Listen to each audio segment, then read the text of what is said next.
who is present here as a speaker and as participant. We are very happy that there's so much interest in this webinar on children and young adults in conflict with the law, on systemic vulnerabilities and institutional responses. My name is Stefaan and I work at Leiden University, and I organize this webinar together with my colleagues Anna Pivaty from Radboud University and Maastricht University, and Eva Schmidt, who is also working at Leiden University. So this webinar is the result of this collaboration between our three different institutes, and it is also supported by the Netherlands Network for Human Rights Research, and we are grateful for their also financial support of this webinar. So as a short introduction to this webinar, children and young people are often considered vulnerable participants in legal procedures. But recent view on the problem of vulnerability in human rights law shows that it is not something that's innate to particular individuals or particular groups, but that is co-created also by the legal system. So individuals can be vulnerable at the face of a legal system. So they can find themselves in a vulnerable position because sometimes the system fails to sufficiently accommodate diversity, for example, or to create barriers to effective participation of certain groups in the system. So in this seminar today, we would like to explore this notion of systemic failures, which can lead to greater vulnerability of specific groups of children and young people in legal proceedings. Particular attention will be paid to certain hidden or emerging factors leading to vulnerabilities. And also the aim will be to create more understanding of the concept of vulnerability, specifically for minors. We will present today a wide variety of speakers who will address this topic from different angles and also look at different types of judicial procedures, from criminal law, but also from other types of procedures, such as migration, for example. In the first panel today, we will focus on these hidden and emerging vulnerability factors and also the institutional responses to that.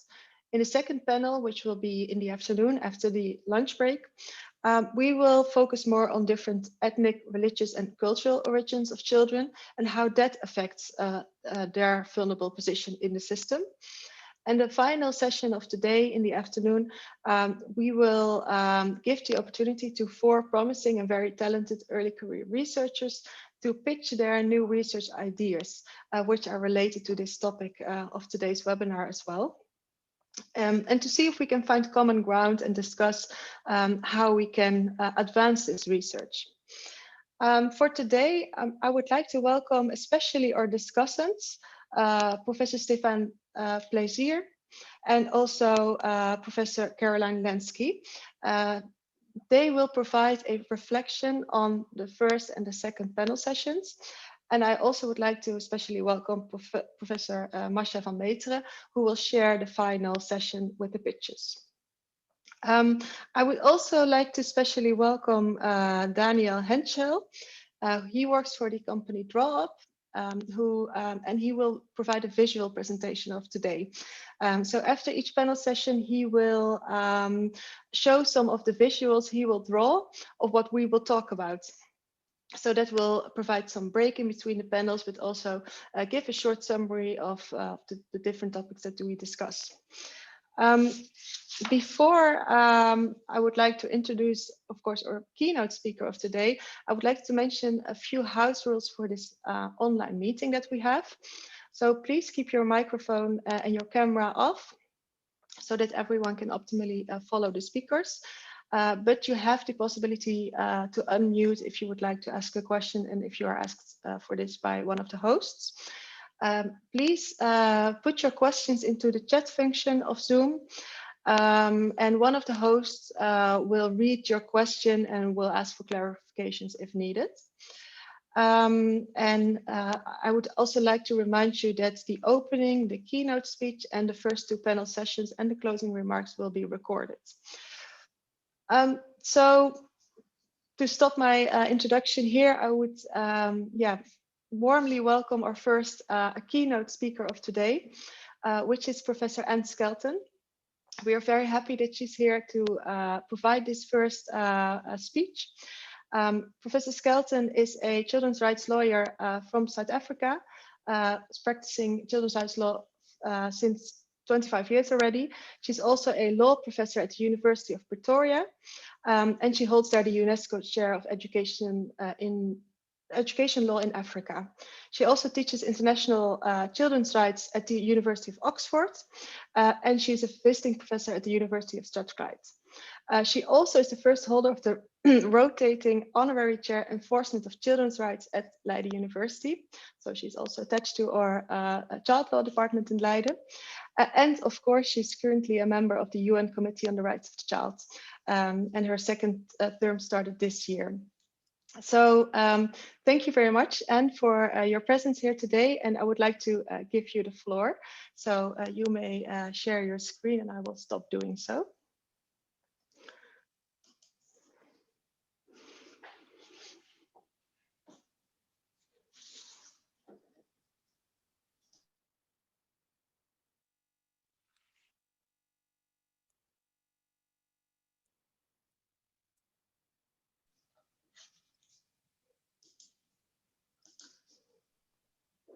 Sorry about that. No Good morning, everyone. Good to be with you. I had started off by just pointing out that I have a choice of different PowerPoint templates that I could use, and I decided to use the Universiteit Leiden one because of the fact that I'm currently in the honorary rotating chair, and I have in fact been teaching for the last month online. I had hoped to actually be there in person, and when we first started talking about this conference, I was expecting that I would be there in person, but obviously life has other plans for us, and so I'm talking to you from the University of Pretoria in South Africa. You've chosen a very interesting theme, I think, for your conference, and the word vulnerability actually does give one pause for thought. Of course, it's true that children and young adults have vulnerabilities, but convincing lawmakers of that is often difficult because the image that they have of young offenders does not gel with the word vulnerable or vulnerability. And so I noticed that you talked about vulnerabilities in systems, and the Committee on the Rights of the Child quite often talks about children in situations of vulnerability, which means that when you lock someone up, you make them vulnerable, you put them in a vulnerable situation. When you are bringing criminal charges against someone, you put them in a vulnerable situation. So it is an important conversation. And whilst I'm sure none of us participating in this conference would have any doubts about vulnerability, we do have to keep in mind that communicating that to others is something that has to be done with a lot of skill and thought. Now, I've chosen to look at the issue of age and the kind of interface between childhood and adulthood, because I think that this is an emerging area, and it was something which the General Comment 24, the new General Comment of the Committee on the Rights of the Child, paid specific attention to far beyond what had been noted or recommended in General Comment number 10. So this was one of the areas where one can see a difference between General Comment 24 and General Comment number 10. And I thought that it would be interesting to take you through some of those issues, and you can mull on those then in your various different presentations and your different discussion groups during the course of the day. So I'm sure you are all aware that the General Comment 24 was issued in September of 2019. Until recently, it was the most recent General Comment, but now we have General Comment number 25, which is on children in the cyber age. And by the way, it does have a couple of provisions that are relevant to children in the criminal justice system, so also worth having a look. But I'm not going to be talking about that today. I'm going to focus on General Comment 24 on children's rights in the child justice system. You might wonder why the child justice system, not the youth justice system or the juvenile justice system. This really came about because a lot of experts and NGOs lobbied for or advocated for changing the term in order to remind people, I suppose, that children who are appearing in these systems, if they're below the age of 18, should fall under the Convention on the Rights of the Child and should be treated as children. So the application of the child justice system, to whom should it apply, and what do we do about the upper age limit? So a lot of attention is focused in child justice discussions on the minimum age of criminal responsibility. I'm not going to touch on that today because I don't think it's particularly relevant for what you are talking about. Although there are some issues that still need a lot of thinking through in relation to the minimum age of criminal capacity and criminal capacity generally, in the sense that there are children who are over the minimum age of criminal responsibility, but due to an individual vulnerability, might not have criminal capacity. And I can tell you that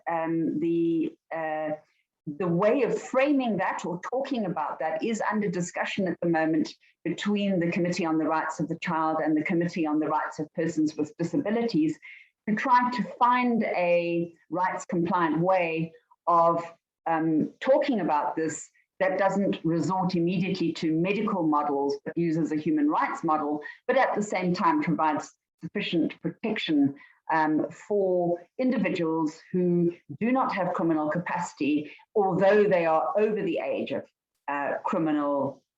having criminal capacity. So I think that is an interesting space. It's not one that I'm going to really focus on today, but one that I think should be flagged and considered. I'm looking more at the upper age limit of the criminal justice system. So what I think is very important to remember is that the upper age limit is 18. That's what the committee has always taken as the upper age limit. But this should be 18 at the time of the commission of the offence. And this means, of course, that with the kinds of delays one sees in the criminal justice system, that we would see children in the criminal justice system that is a criminal justice system for child offenders who are over the age of 18. Because of the delays should not negatively impact on them. And the decision-making that has to be done must keep in mind the fact that they were below the age of 18 at the time of the commission of the offence. The committee also was concerned and made a specific comment about the fact that some states should not be lowering, should not consider lowering the minimum age.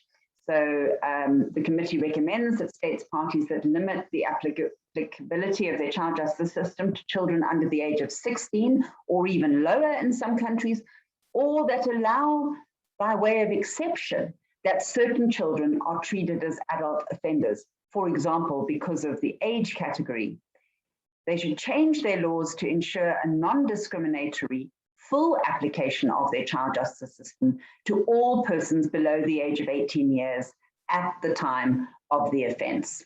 So this deserves a bit of unpacking. There are a few ideas in here. So there are some countries that have 16 or 17 as the upper age limit of the criminal justice system, some even lower than that.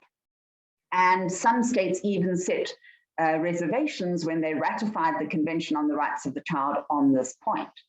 But the committee has been absolutely clear from the beginning that they would definitely recommend that states parties increase their minimum age to at least 18. as an upper limit of the child justice system. And the second idea is the states that do this as a way of exception. So you may have a state that on the face of it appears to adhere to the general rule that the upper age limit is 18, but then allows by way of exception that certain children, usually those charged with serious offenses, can simply be referred into the adult system and dealt with as adults. The United States of America springs to mind, not that they would be reading General Comment number 24 because they haven't ratified the convention, but unfortunately, for some reason, the United States of America is sometimes a model that people look to when designing their child justice systems, which is very puzzling to my mind. But when states do that, they might get ideas about waiver, what is called waiver. It's a very strange word, but basically what it means is that the rights of children are waived and those children are sent off into the adult criminal justice system and dealt with as adults because the seriousness of the crime, according to the lawmakers, warrants it. So it's this idea of adult time for adult crime, you know, this sort of parlance and discourse that suggests that if children commit serious crimes, then they should be held more culpable than if they commit less serious crimes. There is simply no logic to that. There is no logic to saying that if the crime is more serious, then the culpability is more. I mean, obviously, serious crimes do attract longer sentences, that we understand. But when it comes to actually whether or not you should be dealt with in the child justice system or an adult system, there's no reason why a child would have a better innate understanding of committing a serious crime than a non-serious crime because of the range of complexity of things that go into why young people commit crimes in the first place. So the committee is fairly clear here that it will look out when states are making exceptions and saying, well, it's 18, but if they commit this crime, then it's 15, and in America it's even 13 in some types of crimes. And the committee is saying that's absolutely not okay. You set your upper age limit, and regardless of the offense, the child should be dealt with in the criminal justice system. I think this paragraph is also in response to what happened in India, which had an upper age limit of 18 for all offenses and a very, one would say, a very progressive child justice system for all children under the age of 18. But when a very high-profile crime occurred, where some young people committed a rape on public transport, that incident sparked a national outcry, and it caused the lawmakers to look at this whole question of whether we shouldn't make some crimes fall outside of the child justice system, the juvenile justice system as it's called in India. And that resulted in a legal change, which in itself was then subject to a legal challenge in the Supreme Court. But I think that what that whole experience showed us was that when states come under pressure from a public outcry situation because of serious crime having been committed, states tend to respond by doing this kind of fancy footwork of excluding a case, pushing a case out of the child justice system on the basis of its seriousness. The committee also mentions here that prior to this general comment, there was general comment 20, which is on the rights of children and adolescents, which also flagged this problem of states trying to lower the age of criminal responsibility, and that would be the upper age we're talking about. The criminal majority is how it's referred to in General Comment 20. Then the next one deals with what I would call bad timing. You commit your crime whilst you're under the age of 18, but your trial starts and then you turn 18 during the course of your trial. And then do the rules according to which your case is dealt with, do they change? because you are now 18, or do they stay the same because you were under 18 when you originally committed this crime? And this is not such an easy, straightforward question for lawmakers, because sometimes there could be quite a big gap between when the young person commits the offense and when they're actually identified as being the perpetrator and are arrested. So it's pretty easy if you start your trial under the age of 18, but you turn 18 during the trial or sentencing process. There, I think the committee can be and has been absolutely clear that the child justice system still should extend protection to those young people. But it is more tricky, I must confess, if you were 17 when you committed the crime, but you might be 25 then, when it's found out that it was you who committed the crime. Are you then still dealt with as a child offender for the purposes of the proceedings, or is it a mitigating factor when one gets to sentencing? That's a tricky question that I think General Comment 24 doesn't really make a strong statement about, but I can remember that in the drafting of the South African Child Justice Act, it was something that Parliament discussed. And so they built in something that talked about the date of arrest in order to try and capture that difficulty. So what else has the committee done in General Comment 24 that is new and relevant to today's proceedings? I think the committee has gone now some way towards recognizing that young adults can also be included in specialized system for young people, even if they were over the age of 18 at the time of the commission of the offense. So paragraph 32 says that the committee commends states parties, congratulates states parties that allow the application of child justice systems to persons aged 18 and older, whether as a general rule or by way of exception. Because some states will do this if, for example, a group of young people are charged together, some are over 18, some are below the age of 18, they might then treat them all as being child offenders and having protections under the criminal justice system. So this approach, according to the committee, then says, is in keeping with the developmental and neuroscience evidence that shows that brain development continues into the early 20s. So in General Comment number 10, the neuroscience developments really had not reached the level that they have now. And so it was not surprising that not much attention was paid to that neuroscience evidence in General Comment number 10, but in General Comment 24, which replaces General Comment number 10, that neuroscience evidence is flagged, and it's flagged at this point as well to say that, well, look, even over the age of 18, we know that young people's brains are still developing.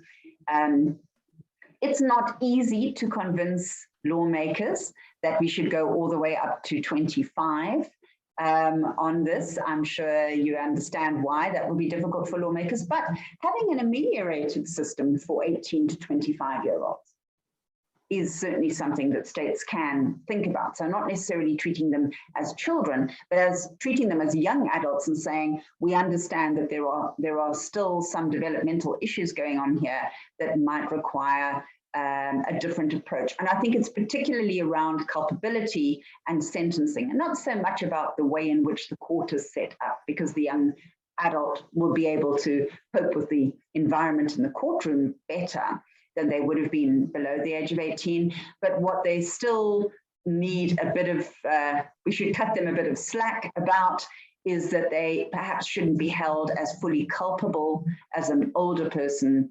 And that might go to accepting more arguments around decisions that they made at the time. And also it certainly would and should mitigate the sentence. I think there's probably little doubt about that. Most systems do recognize that youth is a mitigating factor, even if the young person is not a child, but is still young at the time of the commission of the offense. Paragraph 35 goes on to recommend that children who turn 18 before completing a diversion program or a non-custodial or even a custodial measure be permitted to complete the program or measure or sentence and not be sent to a center for adults. So you might still, you may have committed the crime when you were younger, but now you're doing your diversion program, and perhaps it lasts over a period of time, you're over 18, but you should still be able to do that. I think we do sometimes come up against some difficulties with children who have longer sentences that are custodial in nature. And so then they're placed in a center for child offenders. And then what happens when they turn 18? And then we go on to the slide that, no, actually, so I'm going to come back to that issue. I think it's not the next slide.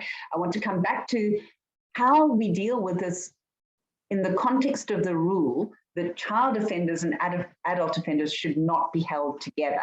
So I do have something to say about that, but I have another slide coming later where the committee deals with that particular issue. Now, what about offences committed before and after 18 and offences committed by children together with adults? Again, this is a lot of nuance that the committee is going into here, and some of these issues were not dealt with in the previous general comment on juvenile justice. Paragraph 36 says, in cases where a young person commits several offences, some occurring before and some after the age of 18 years, states parties should consider providing for procedural rules that allow the child justice system to be applied in respect of all the offences where there are reasonable grounds to do so. So the idea of clustering a number of offences together and then saying, well, because you committed the majority of these cases when you were under the age of 18, we'll deal with them as though you were a child offender. A little bit tricky, probably would give rise to some controversies amongst lawmakers, I would imagine, but it's something that states could think about doing and having some flexibility for doing individual decision making. So for example, let's say these were offences for which one can be diverted if under the age of 18. But some of the offences were committed after the age of 18 and therefore diversion would not lie.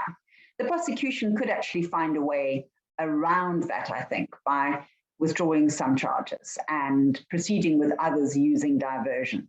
But all too often we would see the tougher approach being taken in situations like this. Of course, one would have to factor in whether or not the child had been diverted before, but if the child has never been, let's say they've been doing petty pilfering, they've been gambling online and using somebody else's credit card, but they only get caught after they've turned 18. Do you then say, well, everything that they did before, we'll ignore that and we'll go for the fact that they're now 18 and they've committed this serious fraud? Or do you say, well, if he'd been found out earlier, or if she'd been found out earlier, then we could have diverted, so maybe we go that route. So these are just conversations that I think lawyers and prosecutors can have if the law provides for some flexibility. In cases where a child commits an offence together with one or more adults, the rules of the child justice system applies to the child whether they are tried jointly or separately. So the idea here is that just because you commit a crime together with an adult shouldn't mean that you get drawn as a child up into the adult system, but that you still have to be dealt with under the child justice system, the system that provides you with more protection. It's tricky because separating trials is something that the prosecution is reluctant to do very often because of the fact that then it might be difficult to get a conviction in either of them. Sometimes it's possible to separate trials, sometimes it isn't. But the principle is that the child shouldn't lose out on the protections that would have been provided to him or her if the adult person hadn't been involved. What's tricky about this as well is that young people often commit crimes together in groups. And one very often sees that some of them are 18 and 19 and the others are 16 and 17, right? So you have the situation that and sometimes you might even find that the 17-year-old was the instigator and the 18 and the 19-year-olds went along with it. But the 18 and 19-year-olds, just because of age, will be dealt with as adults, and the 17-year-old, just because of age, will be dealt with as a child. So I think what we're asking here as a committee is to say, obviously children should always receive the protection that they should, but by recognizing that sometimes young adults commit crimes together with children and in a group, it creates injustices if you don't have any softening in your system to be able to treat them together. I mean, obviously, I don't know enough about the legal systems that you're focusing in on today. Maybe they do have these very nuanced and sophisticated possibilities, but I can tell you that most of the criminal justice systems that we look at the committee do not have any nuance around these issues. Now, when it comes to respect for privacy and protection of identity, the committee also stuck its neck out somewhat and made some new recommendations in general comment 24. Paragraph 69, the committee recommends that states refrain from listing the details of any child or any person who was a child at the time of the commission of the offence on any public registers of offenders. The inclusion of such details in other registers that are not published but impede access to opportunities for reintegration should be avoided. So I think we're all familiar with the impact that being registered on sex offenders registers have on young people. And there's some good literature on this showing how this really impedes children's ability to reintegrate back into society, and has probably the opposite effect of what the legislature might have had in mind. But the legislature is often concerned with looking tough on crime, and this registering of offenders publicly is something that the public at large, who don't understand some of the issues that this could result in, tend to like the idea of public registers. Those of us interested in criminal justice reform do not like the idea of public registers, or registers that say, if your name is on this register, you will never be able to work with children under any circumstances in any settings. And yet, you know, whether or not that young person 10 years later would still pose any risk to children is a big question to ask, particularly as we recognize that adult sex offenders who have an attraction to children are a risk to children in the workplace, for example. So we don't want convicted adult sex offenders whose victims were children being allowed to work with children. We don't want that. But if a young person committed a sexual offense against another person in their same age cohort, that is a different scenario, because it doesn't indicate to us that there's anything untoward that will last into adulthood. After all, if you are a 15-year-old being sexually attracted to a 15-year-old or a 14-year-old or even a 13-year-old is not weird. Of course, committing a sexual offense against that person is wrong. I'm not excusing sexual offenses by children against other children. I'm simply saying that risk determination, when we're talking about adolescents who have sex with other adolescents or are sexually interested in other adolescents, is a very different ballgame from what it means when an adult does that.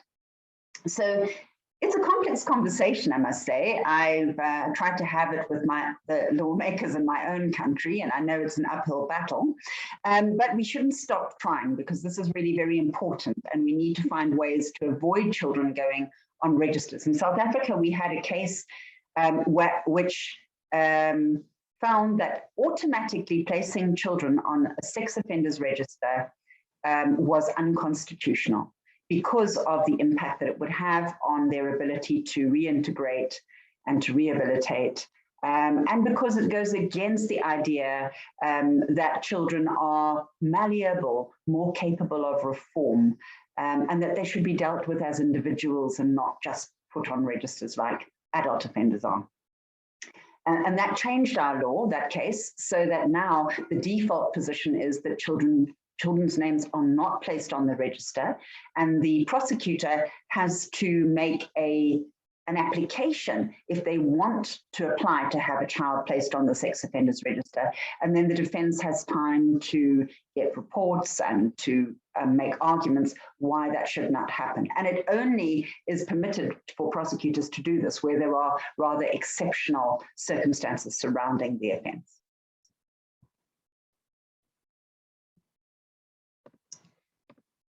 Another issue relating to identity and privacy is the whole question of publication of the identifying details of child offenders. Many systems in the world do protect the identity of child offenders, but the tricky part comes when that young person turns 18. Sometimes they turn 18 later when the trial is over and everything is finished, but sometimes they turn 18 halfway through. And many systems do not have very clear wording on what is supposed to happen regarding the publication of identifying details there. The committee's guidance on this is that there should be lifelong protection from publication regarding crimes committed by children. The rationale for this is that the continuation after the child reaches the age of 18 is that publication causes ongoing stigmatization, which is likely to have a negative impact on access to education, work, housing, or safety. This impedes the child's reintegration and assumption of a constructive role in society. States parties should thus ensure that the general rule is lifelong privacy protection pertaining to all types of media, including social media. Again, a case in South Africa has recently ruled that there has to be lifelong protection as the default, but applications can be made to court if the circumstances suggest that it is now necessary or that that person has forfeited their protection. For example, if they continue to commit a string of offences as an adult, then it would be reasonable to say that they forfeited any rights to seal or have their details sealed earlier. But a court would then decide. So again, I think that this is an interesting emerging area. There is case law in India about this as well. There was a case in the United Kingdom which did not have a very positive outcome, but there has subsequently been law reform. So it's also a site where there's been some recent law reform. Now I'm moving on to sentencing, the death penalty issues. The committee has made it absolutely clear now that, some states prohibit the execution of persons who are below the age of 18 years at the time of the execution, but not extending that backwards to the time of the commission of the offense. So in other words, they won't execute a child, but they will execute a person who was a child at the time of the commission of the offense. The committee, therefore, and in some states, they may say, okay, well, we won't execute you now, but we'll wait until you're 18 and then execute you. A little bit like the rules around pregnancy, that we won't execute a pregnant woman, we'll wait until she's given birth. Of course, that is to protect the unborn child, so it's more understandable. But the idea of postponing execution until the age of 18 is really, I think, it has no justification at all. So the committee said quite clearly that the explicit and decisive criterion is the age at the time of the commission of the offence. And of course, we have to keep in mind that in some countries where it's not clear whether the person was under the age of 18 at the time of the commission of the offence, and in such cases, the child must be given the benefit of the doubt. Life imprisonment, also the same point. It's the age at the time that the child committed the offence that is important. And the committee goes quite far now in the latest general comment in saying that although the convention says no life imprisonment without the possibility of parole, the committee actually believes that states should abolish all forms of life imprisonment, including indeterminate sentences for all offences committed by persons who were below the age of 18 at the time of the commission of the offence. On the issue of treatment and conditions regarding children deprived of their liberty, this is where that whole question comes up about children being kept separately from adults. So the committee reiterates Article 37C does say that, but it goes on to say that unless it is considered in the child's best interest not to do so, that is an exception in the convention. States shouldn't interpret this too narrowly, and they shouldn't just say, well, it's more convenient to hold them together, it's cheaper, or whatever. Those can't be the reasons. But there might be some good reasons for example, if they would otherwise be in isolation, I would say is a good reason. But it goes on, General Comment 24 goes on to say, the above rule does not mean that a child placed in a facility for children should be moved to a facility for adults immediately after he or she reaches the age of 18. The continuation of his or her stay in the facility for children should be possible if it is in his or her best interest and not contrary to the best interests of the children who are in the facility. So I think that that's an interesting development. It wasn't in General Comment number 2. So my concluding thoughts that I want to leave you with is that I think you can see that General Comment number 24 presents us with some new frontiers regarding upper age limits, the application of the child justice system, and the need for more fluidity between childhood and adulthood. In criminal justice, we have these bright lines. I see there's been some literature coming out of the Netherlands on this age limits recently. Some of those present here have written the articles about this. The fact of the matter is, though, that we can't do without them because it's impossible for law advisors, more particularly for officials and police, to operate in a vacuum. They need to have some certainty about what they're doing. But that doesn't mean that we can't be softer about those bright lines once children are in the system. I think we all understand that there's no magic wand that turns somebody who's 17 years, 364 days into an adult the minute they turn 18. But those harsh, the harsh results can flow from being too rigid about those issues. I remember that when my two sons turned 18 for their birthday cards, I printed out the provisions under the Criminal Procedure Act that indicated that if you get arrested, you will no longer be able to be bailed out by your parent after hours unless it's this category offense or whatever. And I pasted that inside their birthday card so that they would now know that I wouldn't be able to help them out anymore, which I would have been able to do before.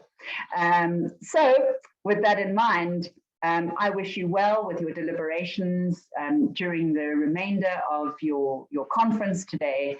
I'm sorry that I can't be with you as you go through all the fascinating things that you're going to be discussing. I have a lot of other commitments today as well, but my thoughts are with you, and I do hope that you have a very fruitful conference. I am here for a little while should there be questions or discussions, and I'm going to stop sharing. Thank you very much, Anne, for this very inspiring and interesting talk. And I think we already have one question for you. So also great that you could stick around for a little longer. Our colleague Yannick, who you also know, asked this question in the chat. I will read it for you. Politically, the possibility to sentence 16 and 17-year-olds as adults in serious cases often seems a political trade-off for a lenient youth justice system on the one hand. And politically, it seems that a youth justice system with maximum custodial sentences of 2 years can only exist by the virtue of the option to impose a longer adult sentence in the most serious cases, like in the Netherlands, so that you have this possibility for waiver of these 16 and 17-year-olds. In Germany, in contrast, there is no possibility to sentence children as adults, but their youth justice system allows for longer custodial sentences, up to 10 years. What are your views on this? Which model has your preference? Very good question, Yannick. Yes, it's a tough one. It kind of depends probably on what you can get at the time when the lawmakers are making the law, what you think will fly, because you've got to do trade-offs. Even as an advocate, you know, trying to push for a particular thing, you've got to think about what's likely to fly. It's true what you say. The same problem existed in the Indian system. That I think the maximum sentence was 3 years, and it had to be in a special youth facility in India. And I can understand why the public would not have thought that that was acceptable or sufficient for, you know, a serious violent crime. We do have to be realistic. We do have to be realistic about the fact that sometimes incarceration is going to be the sentence that befits the crime. So you're right. I mean, I think having limits, actually I think the general comment also talks about setting limits, that it's necessary to, the committee did not go for a kind of, we didn't want to set a time frame because whenever we tried to talk about setting a time frame for the maximum sentence in the committee, there was such a wide range of opinions on the committee itself, often driven by what people were used to in their own country, that we couldn't make any progress. And some of us might say 10 years, and others would say, what? No, it's only 3 years where we come from. We can't have 10 years. That's terrible. You know, you'll be inviting states to increase it to 10 years. And then others would say, oh, well, we've got 25 years in our system, so 10 would be really good for us. So, you know, I think that actually illustrates how very difficult it is. So the committee decided not to do so. It simply urged states to set a maximum sentence. That took into consideration the developmental needs and the needs for rehabilitation and so on. So each state is going to have to do that against its own criminal justice system, I would say. And I do see the point that carving out tougher sentences for 16 and 17-year-olds for serious offences, because sentencing and serious offences, one can't deny that there's a correlation between seriousness of the offence and the length of the sentence, for example. It's a proportionality question that's real. It might be the better option, because otherwise you might find too many children being sentenced for long periods of time, at least if you keep the lid on that and you make it tighter for some. But what I would say is that doesn't mean they need to be tried as adults.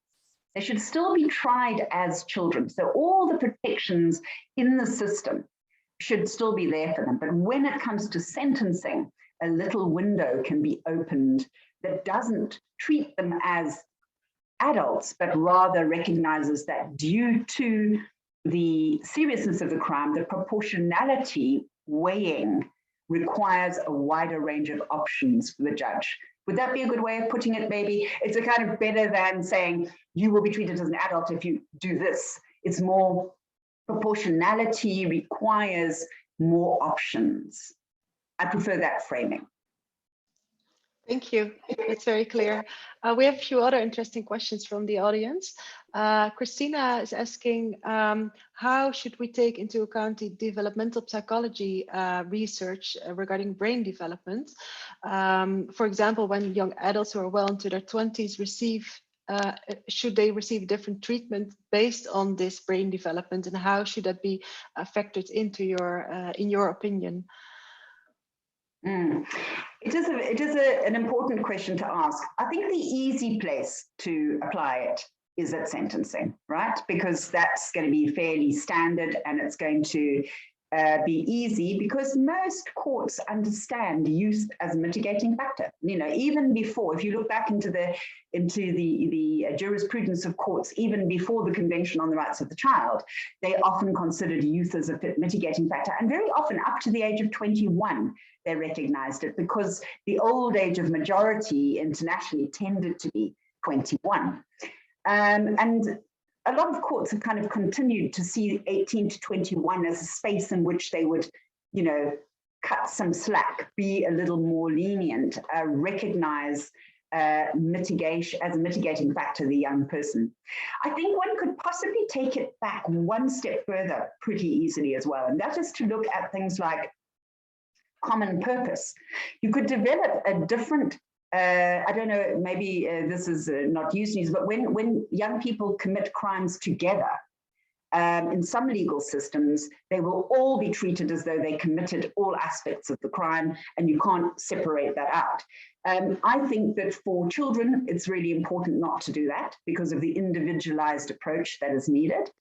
And I think one could also argue the continuing influence of peer pressure beyond the age of 18 and how it might impact on young adults as well. So we do take that into consideration quite often in child justice, but we don't usually take it so much into consideration when we're dealing with young people, you know. But I think that one could develop jurisprudence along those lines. Lawyers should think about trying to make arguments using the brain science to say, yes, he did go along with the others, but one has to understand that within a hot decision-making 18-year-olds or 19-year-olds brain, they're still going to be, you know, making some unwise decisions, although if they were in a cooler decision-making situation, they would make better decisions. I have some, you know, I do think that using brain science and neurodevelopment arguments can be risky, even for children. If one overplays it, you can also end up it affecting other areas of children's rights where children are not seen as being able to make any decisions. Of course, psychologists do have a lot of explanations about cool decision-making and hot decision-making and so on. But for myself, because I like to keep a good balance between autonomy and protection in children's rights, I'm very cautious about the use of brain science. But I think it's important, it plays a role, it helps us to understand why young people do the crazy things that they do. And I would say that the insurance companies knew this a long time ago. Before the psychologists, they had worked it out because they load those insurance premiums for young drivers up to the age of 25, don't they? So they know something.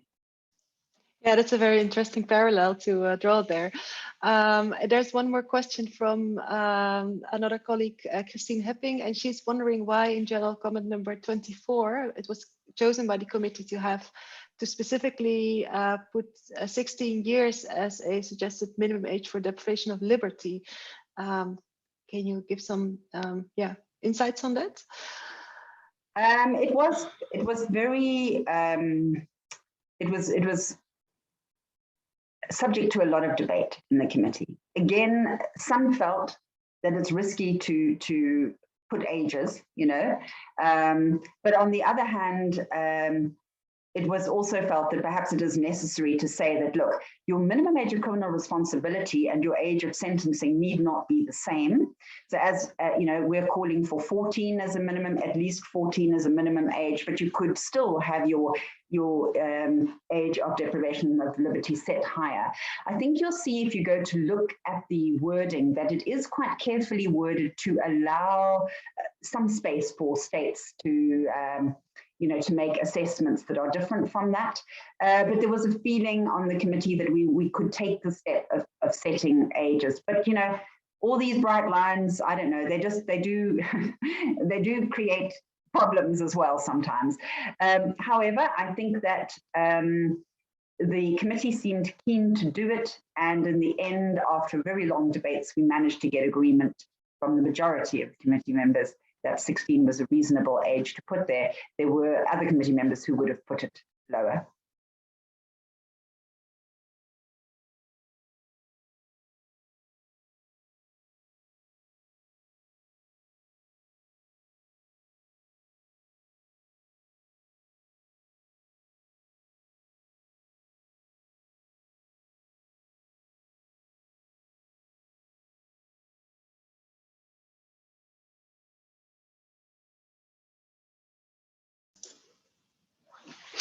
Welcome back, everyone. I hope everyone had the possibility to grab a coffee or tea and stretch their legs a little bit. We will start now with the first panel session of today, in which we will have 5 different speakers, and per presentation I will introduce each speaker. Our first speaker of this panel session will be one of the co-hosts of this webinar, Dr. Anna Pivaty.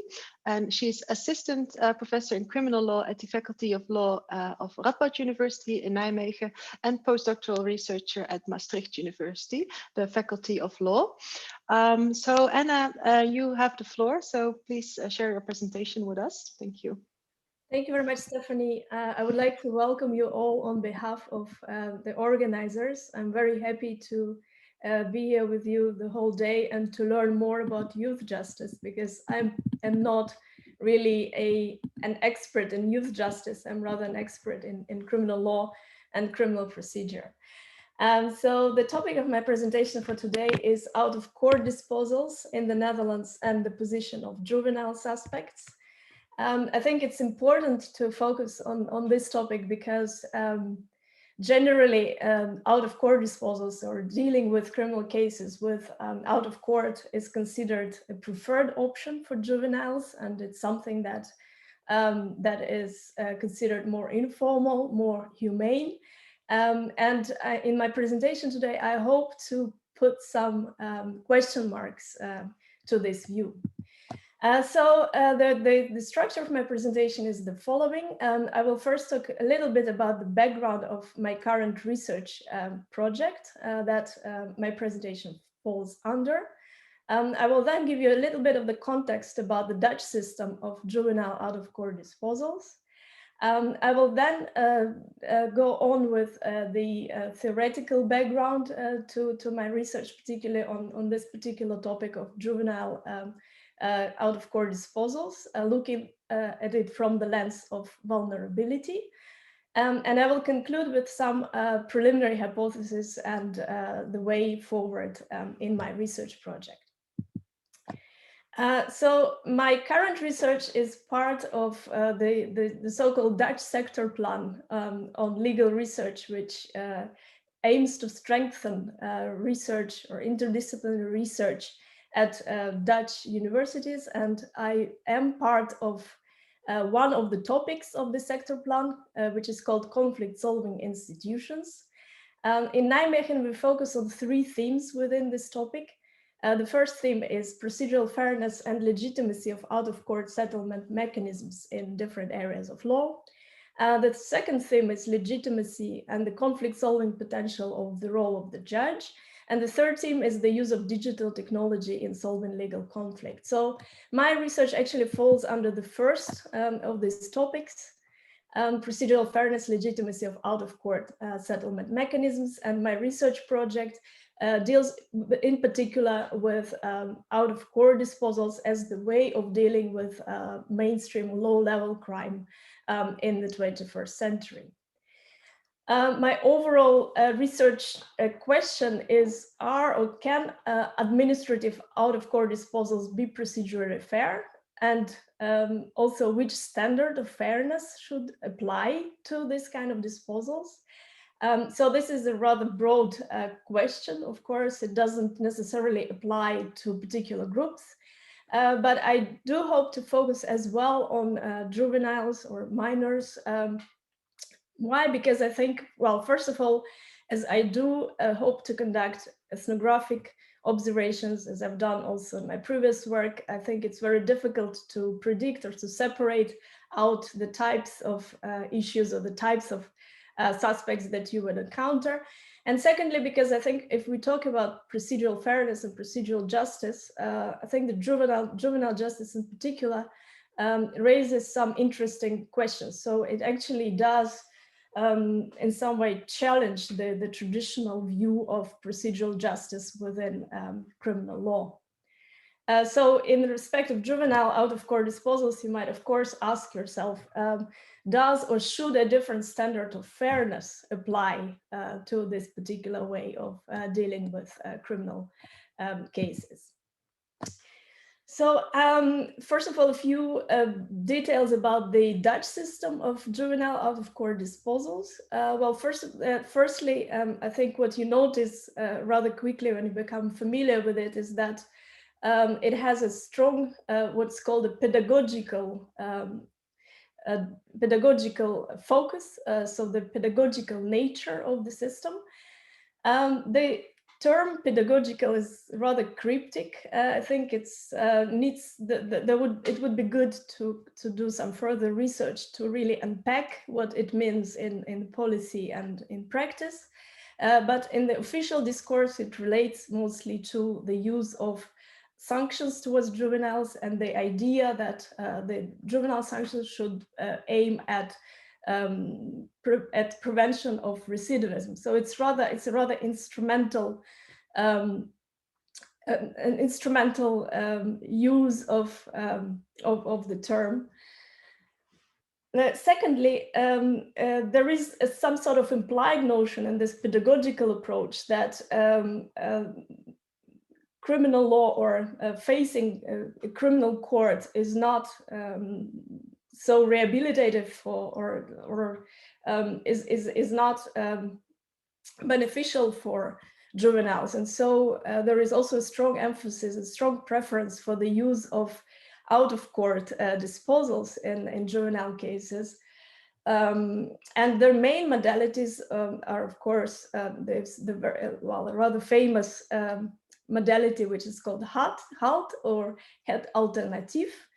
I think this is something that the Dutch are quite proud of, and they are exporting and publicizing this system also abroad.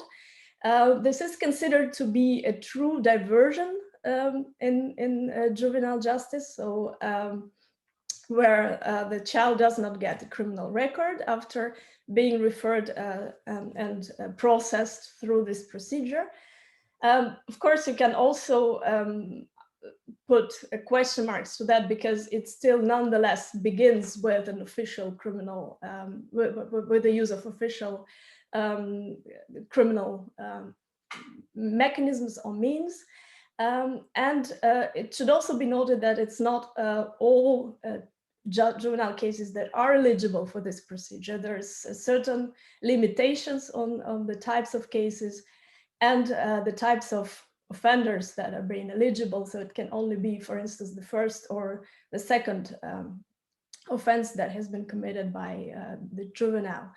And then, so in addition to HALT, the other available out-of-court disposals are actually the classical criminal law mechanisms that are also being used towards adults, such as conditional case dismissal. Previously, it was possible that the Dutch police was able to use case dismissals on its own. However, nowadays it's not possible. So that's the public prosecutor that is in charge of this means of disposal. And other ways of disposal are so-called transaction, which is has a nominally voluntary basis, and the penal order used by the public prosecutor.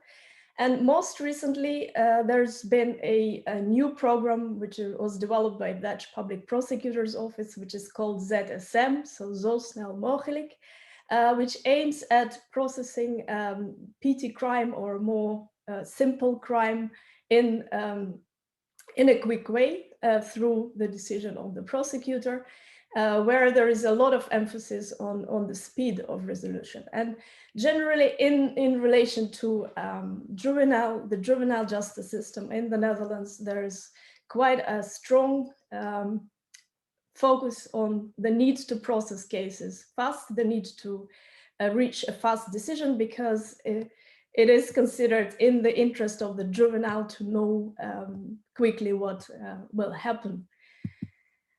In terms of the proportion of the different types of out-of-court disposals, I should also say that, in fact, although there is the goal to apply mostly out-of-court case disposals to juvenile suspects, in reality, this goal has not probably been achieved yet, because about 46% of cases, of criminal cases, are still being referred to juvenile court. And this is very similar to actually the proportion of cases in respect of adults. But In relation to the out-of-court disposals in particular, you'll see that indeed almost half of all cases are being processed through HALT, and another half of cases is being dealt with by other measures, where, by the way, unconditional case dismissal is quite strongly present. There's been many criticisms of the juvenile justice system, or the system of out-of-court disposals in the Netherlands, but also outside of the Netherlands. There is some common criticisms that are being invoked in relation to those systems. So one very familiar argument is that it results in net widening, so that it attracts cases which would have otherwise been would not come under the attention of the criminal system, that it attracts those cases within the reach of criminal justice system. There's also concerns about punitiveness, which are related to net widening. Of course, concerns about the effectiveness of this whole system, particularly because in the Netherlands there is a big political concern about recidivism among young people. And a very often, the concern which is very often raised is that the system of out-of-court disposals, particularly in the Netherlands, lacks procedural safeguards, or that it lacks safeguards of fair trial rights. For instance, the right of access to a court, that it contains some ways by which juveniles are put under pressure to confess or to accept an out-of-court disposal. There's also some issues with right of access to a lawyer and other procedural rights as well. However, in my research, I would actually like to adopt a different approach, or a different theoretical lens to look at the procedural fairness of out-of-court disposals, particularly with regard to juveniles. And I've thought that the lens of vulnerability could be interesting because, of course, the term procedural fairness is very broad and it's very difficult to conceptualize. Vulnerability is something more concrete. And there's been a growing attention in legal literature to the field of vulnerability studies, to the field of vulnerability theory. The theory of Martha Feynman is something that is attracting lots of traction, I think, in the recent literature. And this is the theory which conceptualizes vulnerability, indeed, as not as a characteristic of an individual person or there is a group, but as something that is constructed, co-created by the society, by the societal institutions. So for instance, in a recent article from Migration Law, vulnerability based on the definitions from vulnerability studies was defined as a cluster of objective, socially induced and temporary characteristics that affect persons to varying extents and in different forms. It therefore should be conceptualized neither as group membership nor as a purely individual characteristic, but rather determined on a case-by-case basis and in reference to identifiable social processes. So the idea is that it's the social institution, the legal system, which actually contribute to the emergence of vulnerability. I think there's three main ways in which the legal institutions can do so. So firstly, by failing to accommodate individual characteristics of the person. So vulnerability as a sort of lack of sensitivity to diversity. So for instance, in juvenile justice, we often talk about treating children as adults. It could also be related to differential treatment of certain groups based on certain presumed characteristics, which are not necessarily true for everyone, or the need for special treatment. So I think here the pedagogical approach to juvenile justice, which is adopted in the Dutch system, would be interesting to explore from this point of view. And thirdly, of course, treatment that is generally oppressive or unjust as such, which creates, which makes everyone who comes into contact with this treatment vulnerable. It's probably another way how the system itself can create vulnerability. So here there's also a question in respect to out-of-court disposals, for instance, are they on themselves just or procedurally fair? So how, in conclusion, how would I apply this theoretical framework to my own research on juvenile out-of-court disposals? Well, firstly, with regard to the first point, I think there's quite lots of evidence already that of children being treated as adults in the criminal justice system, particularly at the early stages of the criminal proceedings. There's probably this has probably been exacerbated in out-of-court disposals, particularly due to the emphasis on speed of resolution. So that's becoming, maybe it's even more difficult for the officials to apply individualized approaches to juveniles. Secondly, I would like to look at how the pedagogical approach actually unpacks in reality with regards to out-of-court disposals of juveniles. So is there indeed, does it indeed lead to great pressure to concern or to accept an out-of-court disposal? How does it interplay with the room given for participation in the voice? And thirdly, I would also look at whether at the design and the practice of out-of-court disposals, particularly in general and in respect of juveniles from the point of view of procedural fairness. So are they fundamentally, is it indeed so that they're fundamentally unjust, or should there be maybe a different standard of fairness being applied to these proceedings? With this, I would like to finish my presentation. Thank you very much for having me as part of the panel, and I look forward to your questions. Thank you, Anna.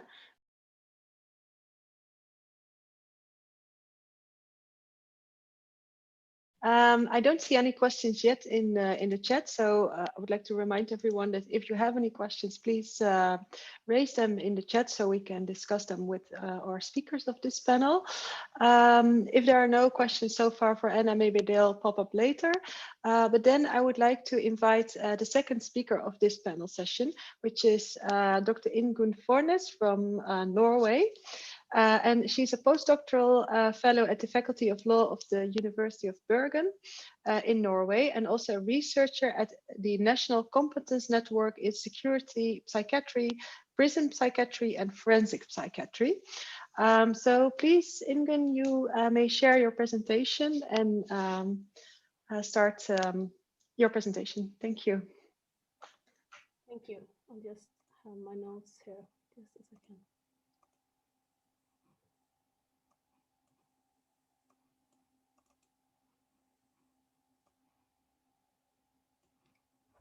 Then, first of all, thank you for organizing this workshop and for inviting me to participate.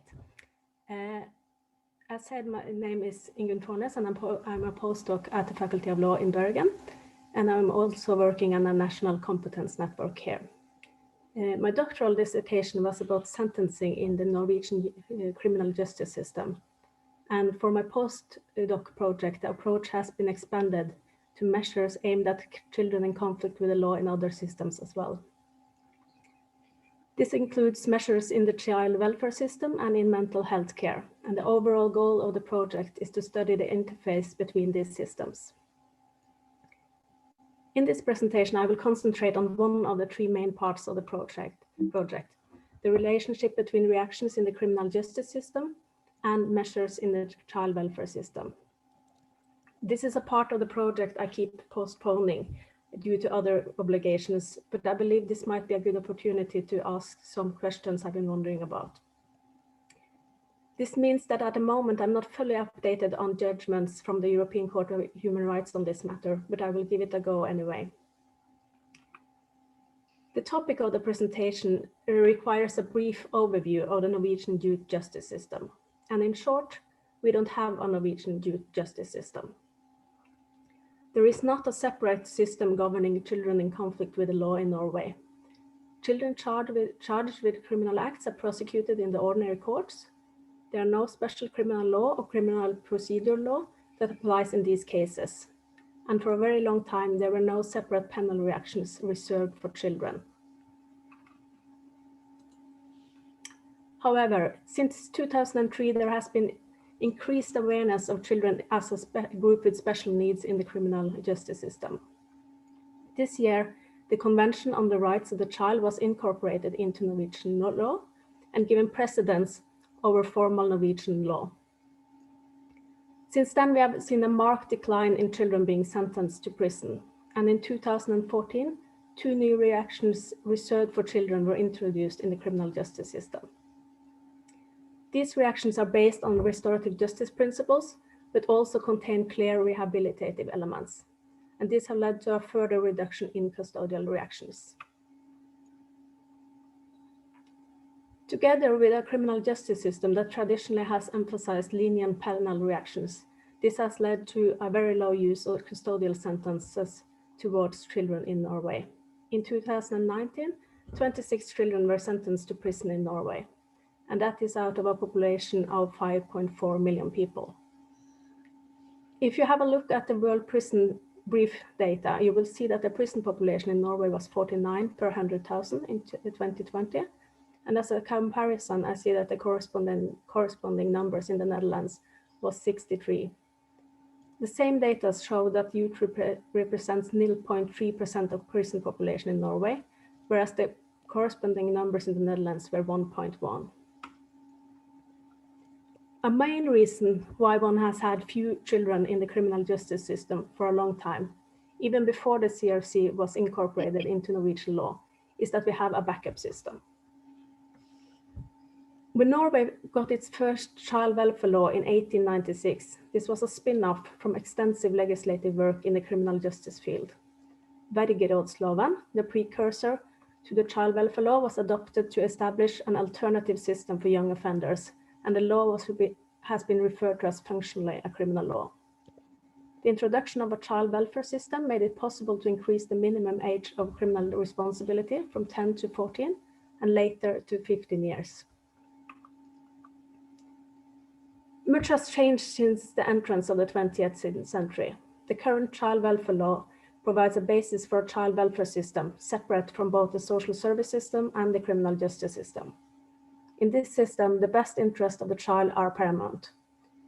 There is a basic understanding that intervention in this system should not take place on the basis of penal considerations, like deterrence or incapacitation.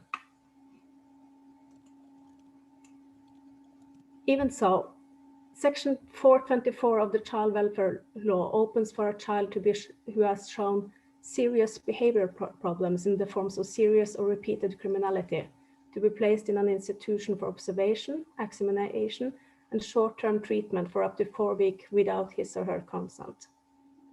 If it's likely that the child is in need of more long-term treatment, an order may be made for up to 12 months without his or her consent or the consent of the person who has parental responsibility for the child. And in special cases, the period of placement may be extended for up to a further 12 months. This means that a child who has committed serious or repeated criminality may be deprived of his or her liberty in the child welfare system in up to 2 years. And that is in addition to any penal sanction he or she is sentenced to in the criminal justice system. The content of the placement may vary. There is a ban on using extensive coercive interventions such as physical punishment, isolation, or mechanical coercion, but less intrusive physical coercion or force, such as short-time detention or expulsion from common areas, may be used when it's clearly necessary as a part of the institution's responsibility to provide proper care or for the safety and well-being of all at the institution. Although the deprivation of liberty in the child welfare system takes place on the basis of the facts which are substantially the same as the later criminal case, the prior deprivation of liberty does not seem to be considered when sentencing in the criminal case. The court is supposed to emphasize the previous detention in sentencing, but this does not appear to be done in practice. Thus, the question arises, is this in accordance with the provision on the repetition of criminal proceedings that have been concluded by a final decision that you will find in Article 4 of Protocol number 7 to the European Convention on Human Rights? Placing a child in an institution according to the Child Welfare Law section on 4 of 24 is an administrative decision. But the Norwegian Supreme Court has concluded that such a decision is a criminal charge according to the European Convention of Human Rights when it's taken on basis of serious or repeated criminality. And this established the right not to be tried or punished twice in these cases. However, when the Supreme Court considered the question whether a subsequent criminal charge was prohibited according to this ban, they concluded that the subsequent criminal charge was allowed for as a so-called parallel proceeding. That is to say that the Supreme Court did not consider it to be a duplicated process. Such parallel proceedings are not prohibited if the proceedings have been sufficiently closely connected in substance and in time. And there are several aspects of the Supreme Court's assessment that make me want to investigate these issues further. I've especially noticed that the Supreme Court emphasized that the primary purpose of the police is crime prevention. For some reason, the purpose of the sentencing is not even mentioned, whereas the purpose of the child welfare system is taking care of the children and provide a safe upbringing, and that it's difficult to imagine that these conflicting considerations can be adequately addressed in one process. Although this in an overall perspective is correct, I'm not sure if the purposes of the two systems can be presented so narrowly, as one cannot ignore the fact that it's also a central purpose of the deprivation of liberty in the child welfare system to rehabilitate the child in order to avoid new offenses, while at the same time consideration of the child's best interests are also emphasized in sentencing. A consequence of this is that deterrence is lesser emphasized than earlier, while rehabilitative considerations are given more weight in youth cases. Further, I question how difficult it is to imagine that these considerations is being made in one integrated system. The double-track system in Norway corresponds to the Nordic approach to youth offenders, but it still differs from most European youth justice systems. On this background, and due to my lack of knowledge of social service systems in other European legal systems, I'm unsure to what extent other legal systems allow children to be tried in more than one part of the system for the same offense. And this is the main reason why I've chosen to present this part of my project for you. I'd really like to have your input on this matter. So any input on whether one has access to implement custodial measures in the social welfare system or child welfare system towards youth offenders, in addition to penal sanctions in the youth justice system, is highly valued. Regardless of whether one considers it's possible to fulfill the various purposes in one integrated process, I question that the two proceedings youth offenders may be subject to in Norway fulfill their requirements to be regarded as such complementary legal responses, which is forming a coherent whole that has been accepted by the European Court of Human Rights.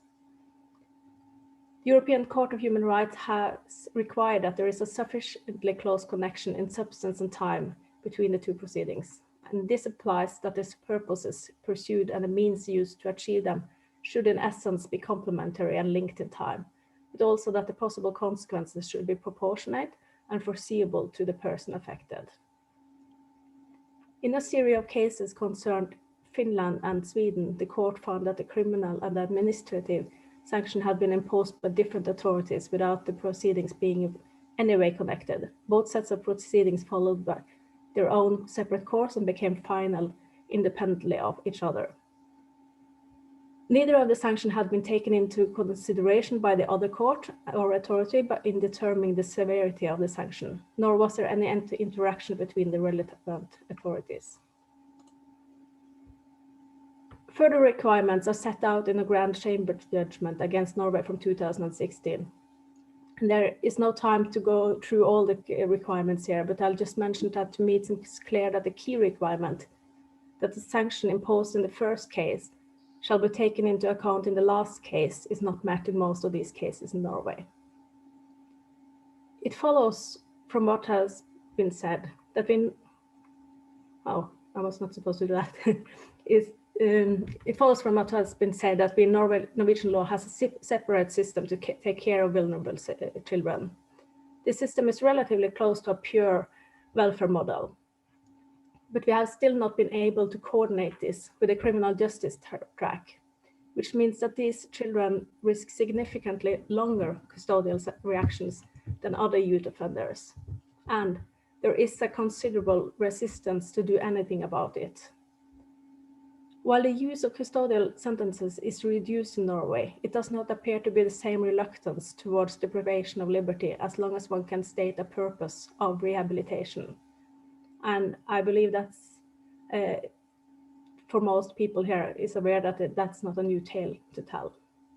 And with that, I finish my presentation and say thank you for listening.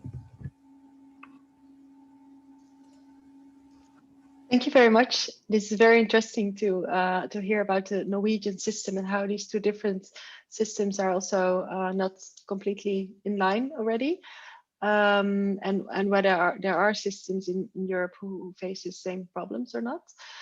We have a few questions in the chat. A first question from Lore, and she's asking, are there enough places in institutions for children, and what happens if there's no space? And is it always a residential placement, or is there also an outpatient placement at home possible?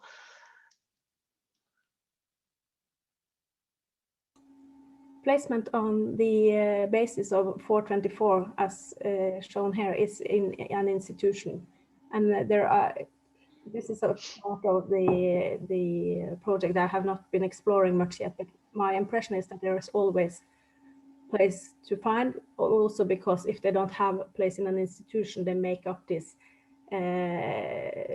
it up some way and have this one-to-one placement where they have use private organizations who set up a program towards the child.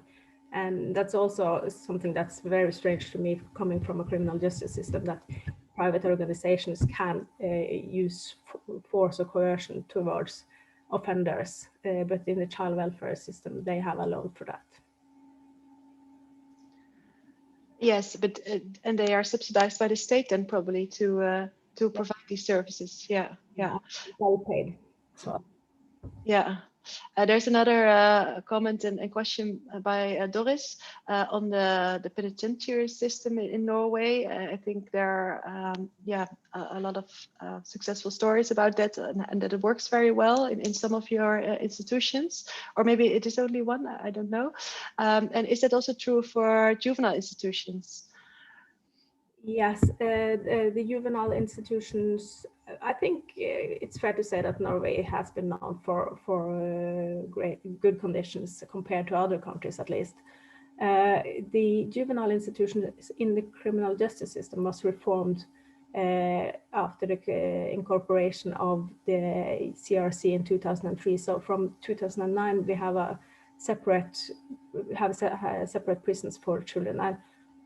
I believe they're quite good. There's also always a question of money, and there have been some tough times, but I think compared to other countries, it's still quite good. The institutions in the child welfare system, I don't know enough about to say anything compared to other countries.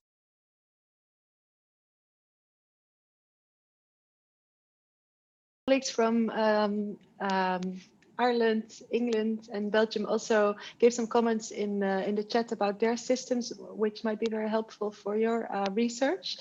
Thank you very much for your presentation. And I would like to give the floor now to our next speakers, who are Dorris de Vocht and Christina Peristeridou. I hope I pronounced it correctly. Dorris is assistant professor at the Department of Criminal Law and Criminology at Maastricht University. And Christina is assistant professor at the Department of Criminal Law and Criminology in Maastricht as well. So you may share your presentation and go ahead. Thank you. Thank you, first of all, to the organizers for giving us the opportunity to speak to you today and for organizing this wonderful workshop. Welcome. As we all know, remote justice became very popular during COVID, during the whole pandemic, but until now, very little has been said about its potential use in juvenile criminal cases. Our gut feeling seems to be that we should be careful when it comes to using technology in the juvenile courtroom. After all, in juvenile proceedings, it is all about communication, and should this not be done face-to-face?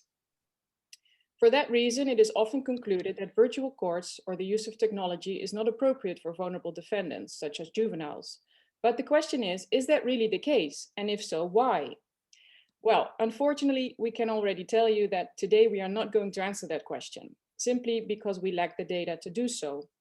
What we will do is hopefully contribute to the start of the debate on this important topic by discussing some potential pros and cons of remote justice for juvenile defendants. Peggy? Great, thanks. So the aim of our presentation is to explore possible impact of remote justice on juvenile criminal cases. And in doing that, we will not focus on a particular system. Of course, for definition's sake, it is always difficult to speak about remote justice in a general way. It's a complex concept. For now, we will be using it to refer to any trial where one or more participants is present via video link. We should also already say now that we don't want to discuss what happened during COVID, because this was and still is, unfortunately, an emergency situation that cannot and will not represent normality, we believe. We shouldn't forget that remote justice, or the use of technology, already existed way before COVID, also to some extent for children, especially when they are witnesses, and it will definitely exist after. For that reason, the goal of today's presentation is looking ahead. Remote justice is here to stay, mainly because it's cost effective, it's cheap and convenient. Of course, these are clear advantages, but what we don't know is what its potential effects on the trial itself are. In other words, what is the impact of remote justice on the right to a fair trial? Well, since the pros of using technology seem to be mainly saving money and time, many seem to assume that it cannot have any other positive effects, and it will negatively affect the fairness of proceedings, especially in the context of juveniles. The truth, however, is that we really don't know whether that is the case. And as we will point out, the possible impact of remote justice in the context of the right to a fair trial is a very complex question, and it has many angles. So what we will do today, we will first explain the lens through which we would like to deal with the issue, and that will be the perspective of procedural justice. Then we will present what is there that we know already regarding the impact of using virtual means to criminal trials for adults. And we will discuss some results from mostly legal psychology in that respect. And finally, using the aforementioned procedural justice lens, we will outline some potential pros and cons of remote justice for juvenile defendants. Next slide, please. Thank you. So in our introduction, we mentioned the fair trial perspective. However, in discussing the potentials of remote justice for juvenile criminal proceedings, we would like to take a broader approach than just the right to a fair trial. We will use the more comprehensive perspective of procedural justice. What does this mean? Well, in a nutshell, procedural justice focuses on how participants experience proceedings. Decades of research on procedural justice have shown that people care as much or even more about how they are treated than they do about their ultimate outcomes. And in that context, procedural justice roughly consists of two main elements or components. One, the quality of decision-making, and two, the quality of interpersonal treatment. In literature, Tyler has translated or categorized these two main components into four elements, recurrently found as the four key principles of procedural justice: voice, neutrality, the concept of respect, and trust. I will not discuss these concepts any further for reasons of time, but maybe we have some time later on to discuss them. So why do we opt for using the procedural justice perspective as a lens? First of all, it allows us to take a broader approach, not only focusing on legal aspects, as for example laid down in Article 6 ECHR, they've been just described, but also looking at non-legal factors that could impact or even define fairness, such as feeling supported, feeling part of the process, feeling heard, etc. So this perspective clearly exceeds the formal legal question whether certain rules have been obeyed by taking into account the aforementioned very relevant non-legal factors. A second reason why the procedural justice perspective is fitting for our purpose is that it allows us to zoom out from the defendant's perspective. This is important because it allows us to acknowledge that the defendant's perspective is not the only perspective to take into account. The legitimacy of the trial is also affected by how other participants, such as the lawyer, the judge, and the public at large, perceive it. The relevance of other participants is especially important for juvenile proceedings, since, as we know, traditionally, there are many participants involved in juvenile justice. Next slide, please. So our premise is that focusing on non-legal aspects and taking an experience-based approach is especially important when it comes to juvenile defendants. Why? Well, this premise is roughly based on two reasons. One, it's connected to the specific character or goal of juvenile criminal proceedings. Secondly, it's connected to the specifics of the juvenile defendant, him or herself. With regard to the first reason, as we know, one of the purposes of criminal procedure and punishment for juveniles is connected to the so-called pedagogical effect, a concept which was also mentioned by Anna Pivaty. One main reason why we treat juveniles differently is the presumption that there's still room for change. Research also illustrates that coming into contact with criminal justice authorities form deeper and more lasting impressions on juveniles, especially adolescents, and can impact their understanding of authority. It also shows that positive and procedurally just encounters can serve as a protection mechanism for avoiding or reducing recidivism. In other words, research illustrates the importance of procedural justice in juvenile cases in the sense that experiencing proceedings, more specifically encounters with authority, as fair proceedings may help increase the pedagogical effect of the trial. But as mentioned before, this is a very complicated and also a cryptic, I believe Anna Pivaty called it a cryptic concept. Then the second reason why procedural justice is particularly important for juvenile defendants. First of all, it is a well-known fact that juveniles have impaired cognitive, emotional, and empathetic development. They are in the process of acquiring necessary capacities. Thus, the four aspects of procedural justice I mentioned before, voice, neutrality, respect, trust, are particularly challenging for juveniles. Adding to this, and connected to this, we know that the factual and rational understanding necessary for standing trial is diminished when it comes to juvenile defendants. Even more than with adult defendants, juveniles will generally experience a fundamental need to feel supported and safe, for example, by a lawyer, an appropriate adult, or a youth worker. Also, stress caused by being a defendant in criminal proceedings has a greater adverse effect upon reasoning abilities for young people than adults. Of course, much more can be said about these specifics connected to the juvenile and their capacities and capabilities in the context of the criminal trial. For now, however, we want to highlight that these specific characteristics, both of juvenile proceedings and of the juvenile defendant, illustrate the importance of focusing on taking a broader perspective of procedural justice. And now I go to Christina, who will take over from here. Okay, thank you so much. So next slide, if it's possible. Okay, so now taking into account that the way people experience the trial is something of value for legitimacy, and I would like to discuss how do they experience remote justice. So we know from research on legal psychology a few things. First of all, the impact of remote justice to communication is that on-screen communication is actually not equivalent to physical communication. So the research that we gathered indicated that actually non-verbal cues are 4 times more important than words. And the more advanced the topic is, like for criminal law, the more non-verbal cues are required to reach proper understanding. And then But however, part of these nonverbal cues are lost in virtual setting, according to research. And that means, of course, that virtual communication tends to have a higher cognitive load. And this is something that perhaps we all experience with Zoom teaching even as well. So an important factor here, according to the research that we consulted, is that what happens then is that the appearance and the impression of people becomes more important than the substance of information, so what they say. Okay, so what is the impact of virtual presence and participation of the defendant? So there were several pilots conducted in the UK even before COVID, and their defendants reported that virtual presence made them was unnatural, distant.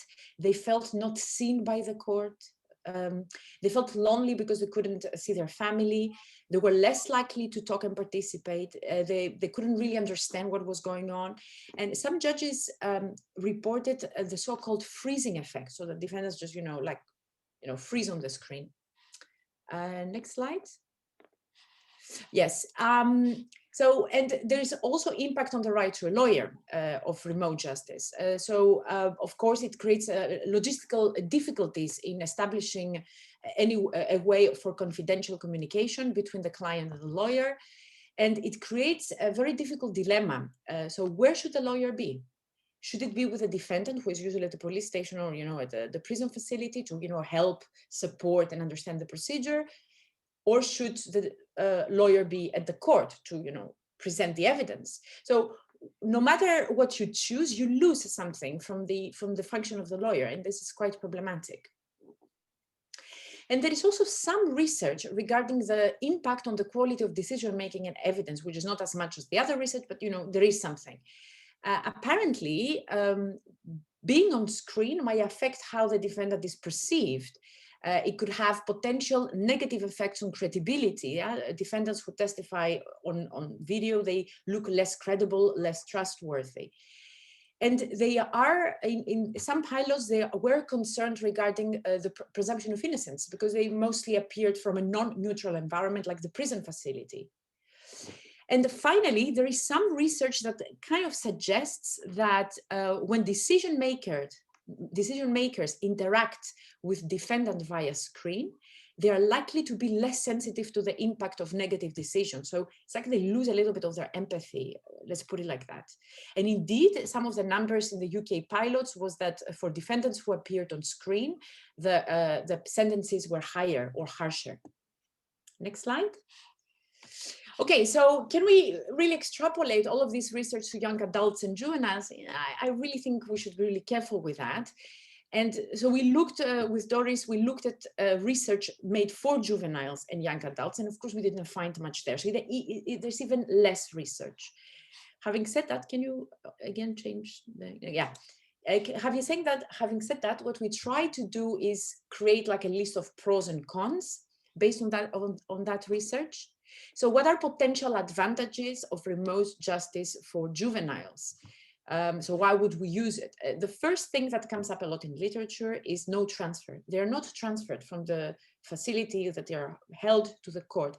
And apparently, according to research, that translates for less suffering. They don't have to wake up in the morning. They don't have to be held in weird conditions at the courtroom.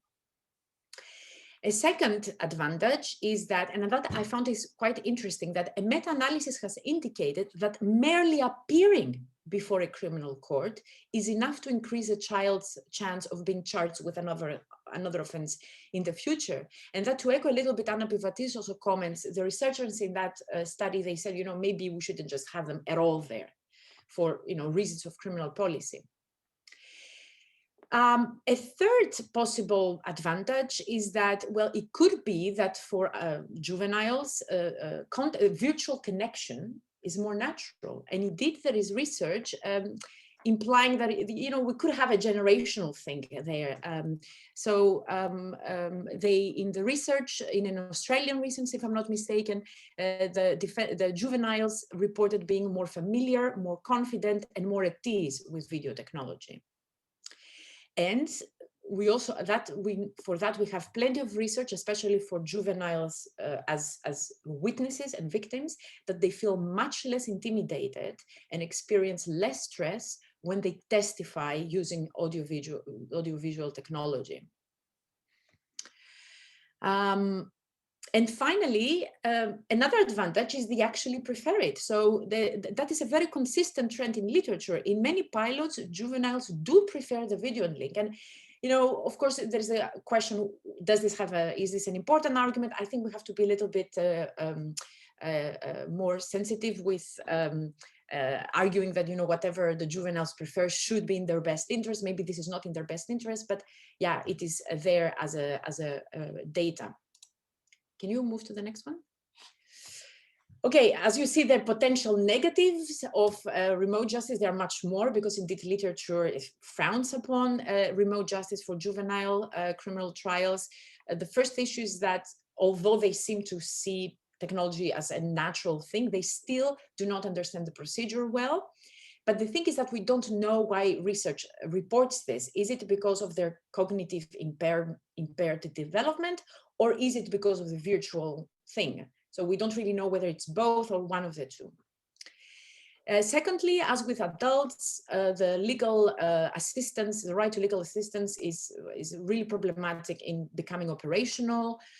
Defendants in this Australian research, they were the defense counsels, they were really complaining about virtual video links. Well, I don't have time, I think, to explain everything here, but I think what really came up is that they had problems helping the juveniles understand the procedure. One of them said, you know, I would draw diagrams when I talk to younger people about the process.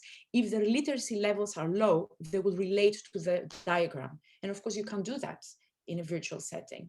And also they had problems assessing in advance the emotional state of the juvenile and maybe decide that this is not a good day to appear at court, or giving this small discipline educational comments like sit up straight, don't giggle. And also the lawyers felt that it's difficult to decide who's going to be in the room with the juvenile, because somebody has to be there to make sure that the technology works. But then you have issues of confidentiality if that person is a youth worker. Now, regarding the impact on evidence assessment, I don't want to go into details because it is more or less the same as with adults.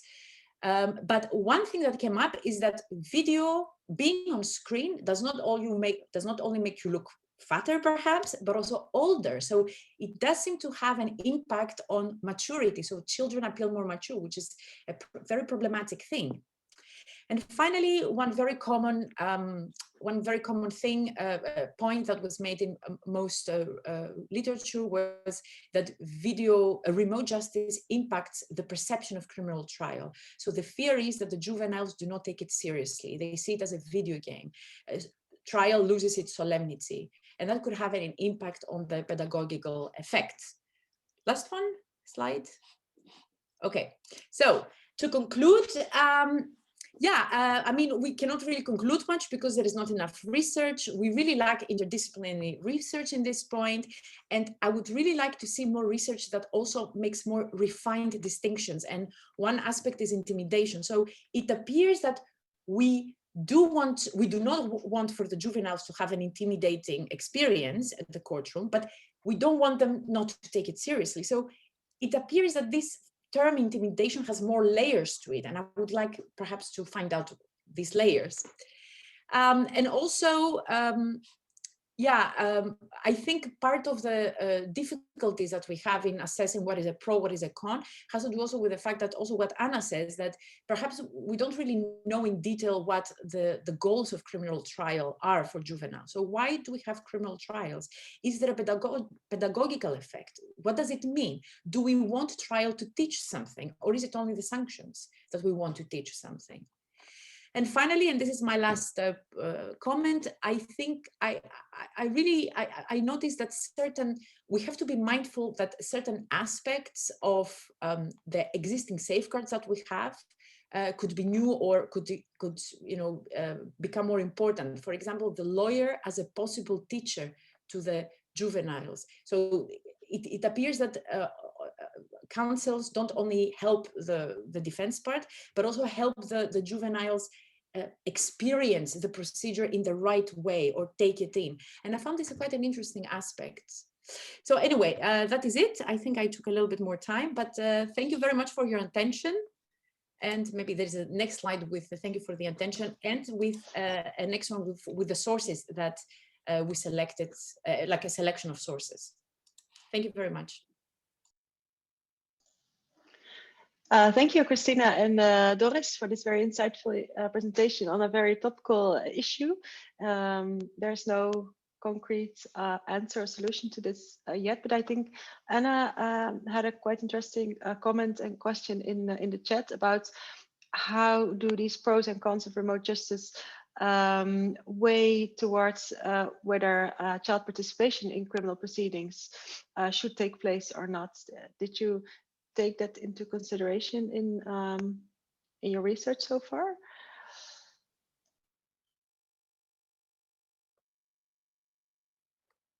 Sorry, I was just looking at it because I missed Anna's comment, but I see it now. Well, yes, not participation as a concept in itself, but of course it's all very preliminary what we have done until now. But I think many of the aspects that we touched upon are also connected to effective participation, of course, because if what we would like to know, and I think we can all agree that this requires a lot of research, and we need this research for adults, but we also very much need this research for juveniles, because after COVID, we as we know that we will probably be Zooming more often in the future for conferences, we will also be Zooming more often, or using Skype or telehoren or whatever digital possibilities in court. So also for juveniles, we really need evidence-based information on what works and what doesn't. So there, I think also the pros and cons that we mapped are also very much connected to effective participation. If you look at how does it affect communication, how does it affect understanding. We all know that juveniles can have many difficulties, and Stephanie, maybe the best from all of us by your research, that there are many difficulties for juveniles acting in court and understanding what's going on. And we really have to see how remote justice affects this, and also how it can facilitate, maybe, because I think traditionally us as lawyers and also law practitioners at the moment are very reluctant, because it might be a bad thing, we don't know. But I think for the future it can also provide us with many opportunities and protective factors also for the juvenile. So I think that's not really an answer to Anna's question, but it's just very quickly, just to say that you have like a multi-layers. There are more layers to the problem. So we need to know how juveniles understand technology, and this is for this generation that grows up with apps. We don't know how these brains will take in this communication, whether they will have the same cognitive load. We don't know that, so we have to wait a little bit until they're older. So it is also a timing issue. What we say now today might not be the case in a couple of years. And then we have to see how, so you have the thing that these are kids and not yet developed, and the issue of the technology, and the issue that all of this only applies to the current situation. So yeah, it's quite difficult, I think.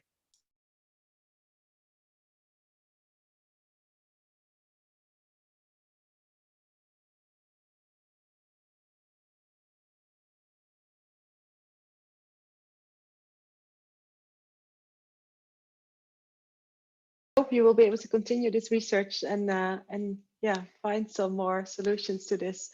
I think we can go ahead with the fourth presentation already in this panel session, which is also will be given by one of the co-hosts of this webinar, Eva Schmidt, and she is a PhD candidate at the Department of Child Law of Leiden Law School.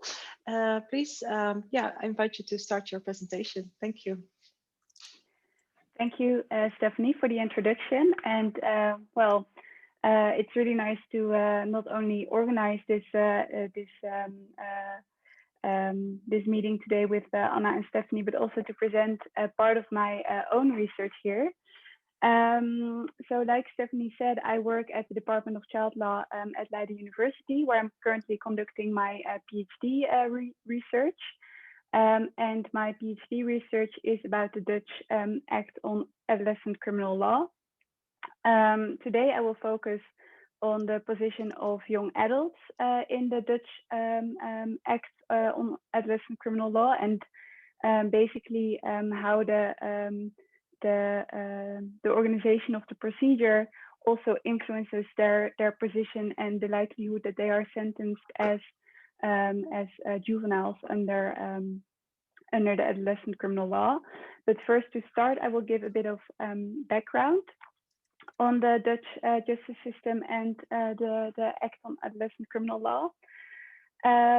So this part of the Dutch legislation was last amended in 2014 with the implementation of the Dutch Act on Adolescent Criminal Law, or the Wet Adolescentenstrafrecht in Dutch. And well, with these last amendments, the system as it currently is can be briefly described as follows.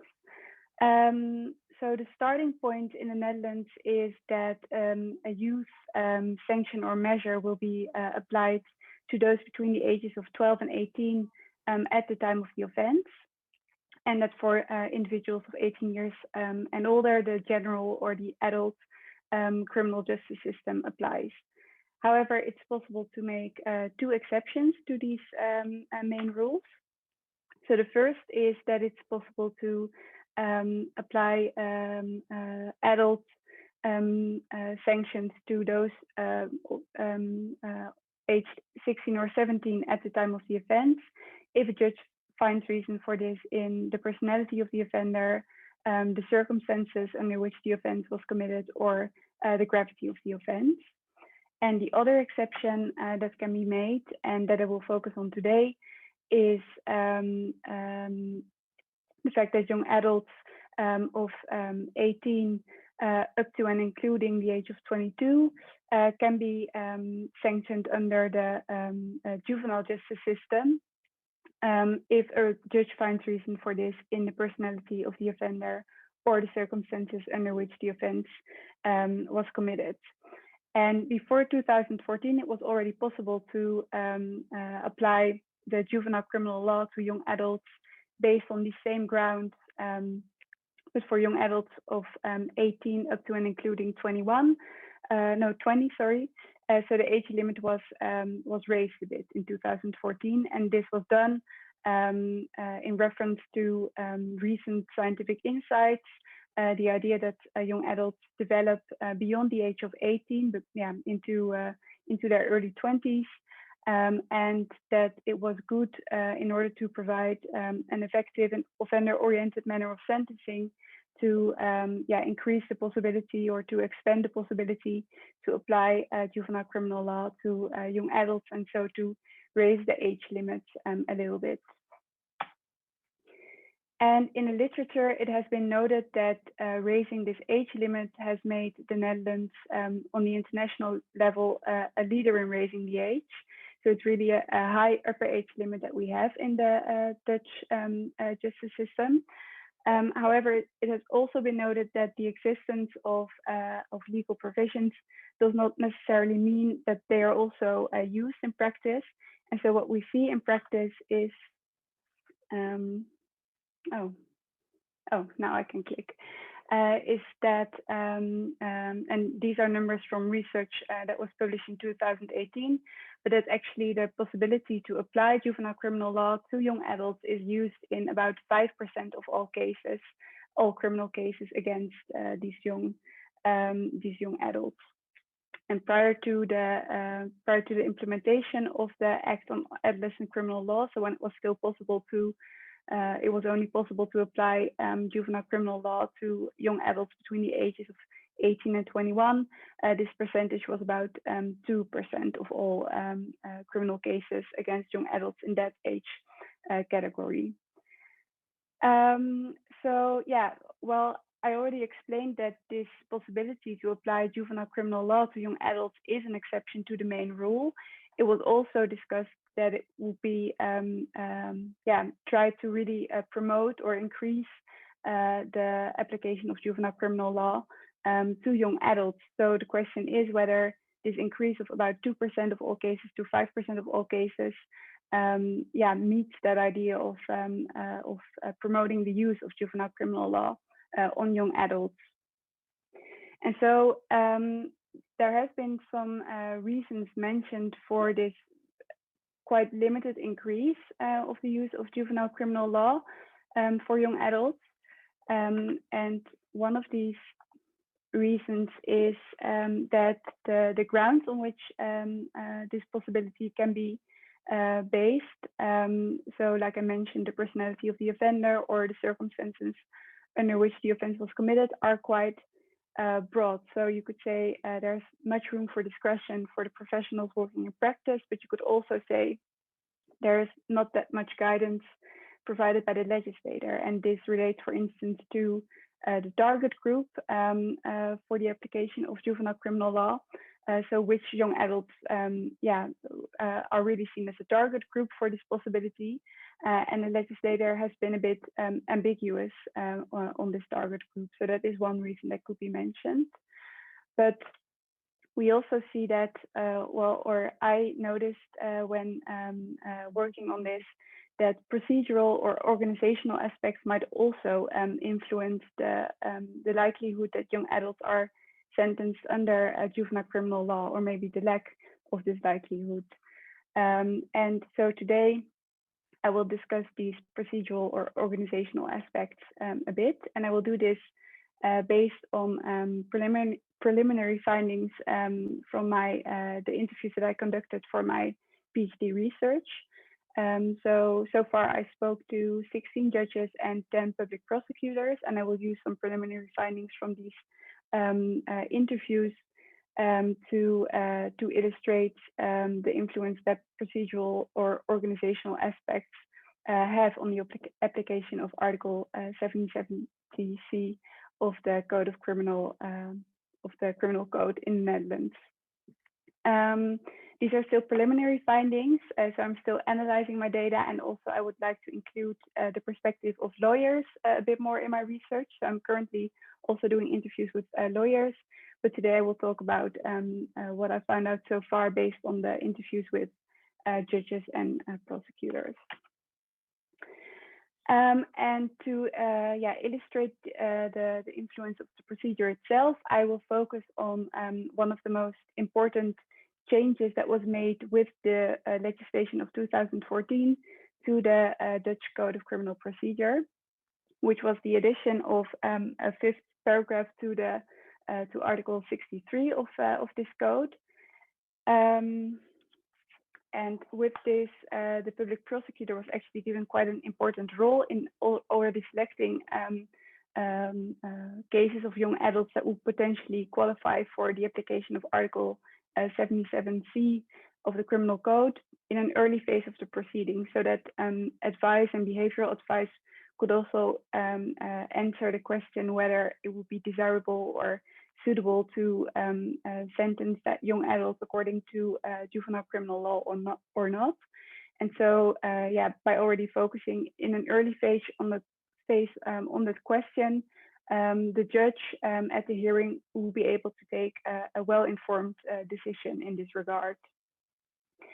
And so Article 63, paragraph 5 now reads that the prosecutor may indicate in the order for pretrial detention whether he intends to request that justice be done in accordance with Article 77C of the Criminal Code.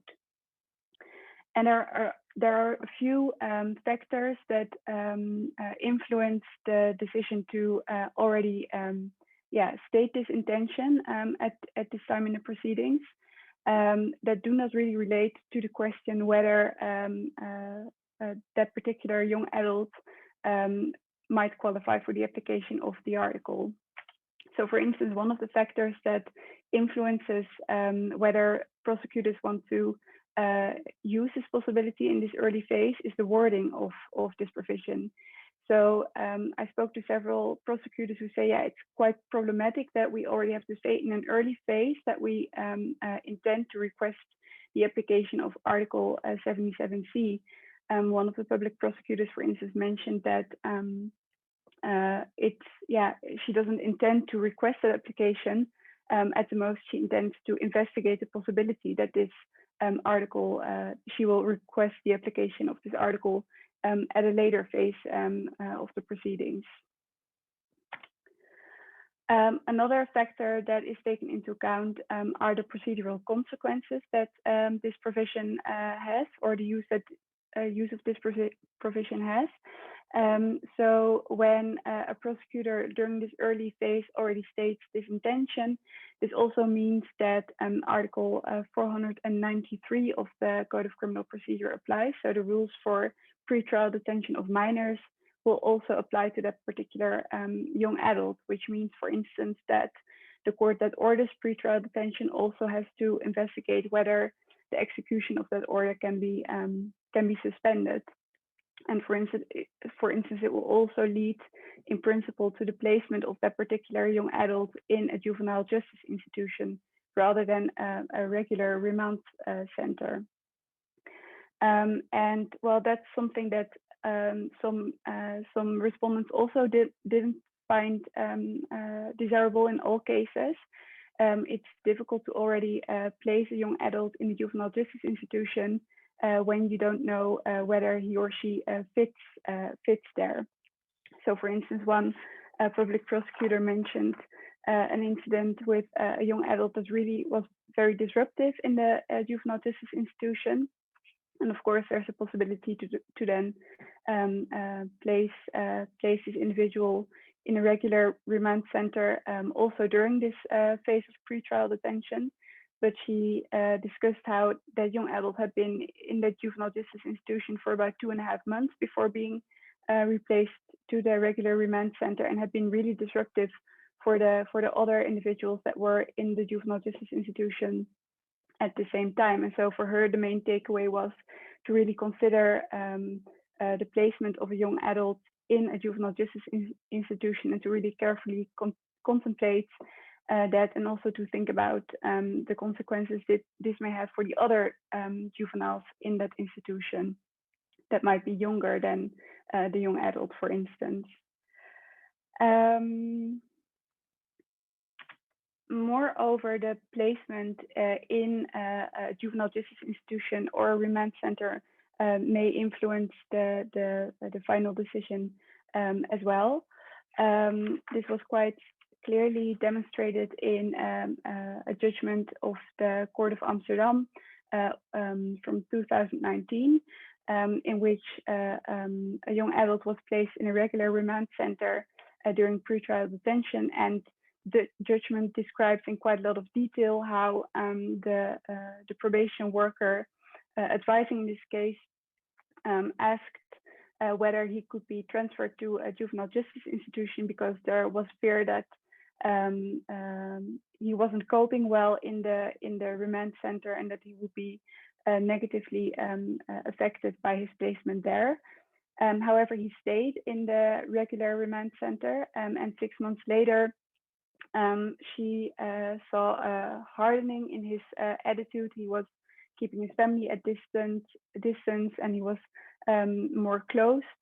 And so she then concluded, or the court writes, because of this development and the fact that the accused has now spent 10 months in a remand center, it's no longer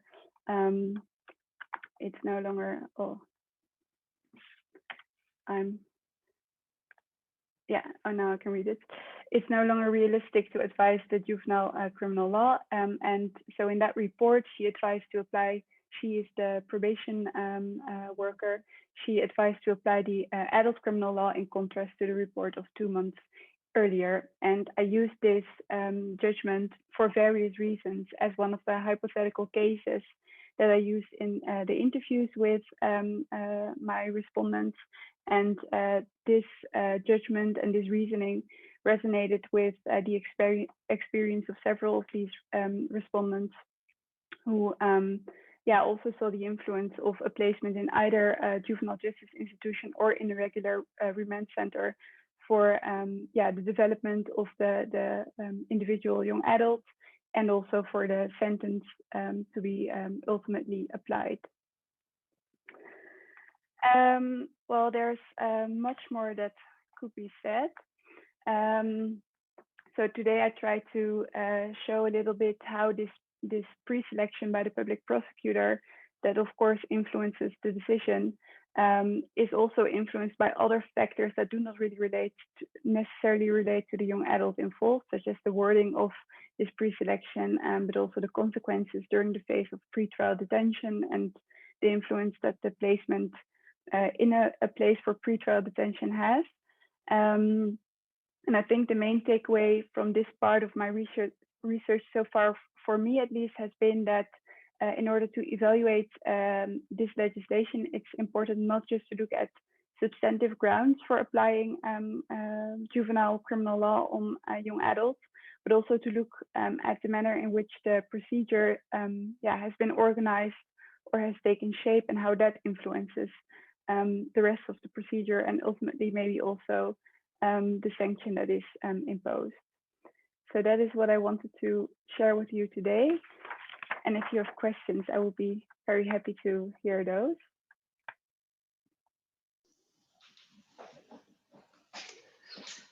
Thank you, Eva. I see one question.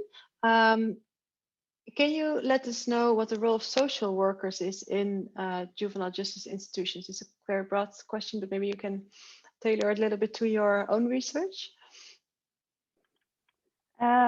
Yeah, I think for me that's a bit of a difficult question to answer. I do look at the role of advice in these cases, and so the advice, for instance, by the probation services or psychologists or psychiatrists, and how that influences the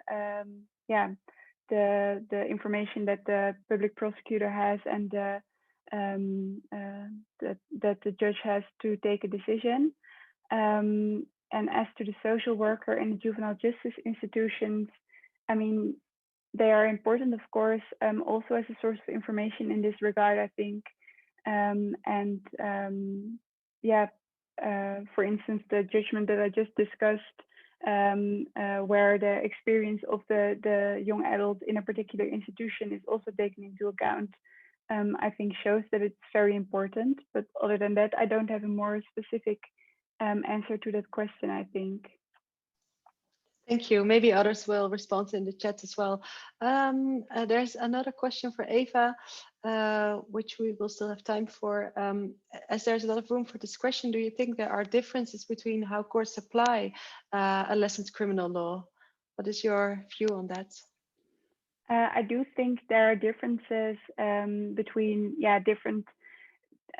That's also something that I found in the interviews, is that there are different views on, for instance, the target group for adolescent criminal law. I think that's also what you see a bit in earlier research in on which cases the adolescent criminal law is applied. For instance, you see Ido Weijers published an article in which you see that both quite serious offenses make up a large group of cases on which Article 77C is applied, but also relatively less serious cases, so more minor cases. So you see kind of a clear division there.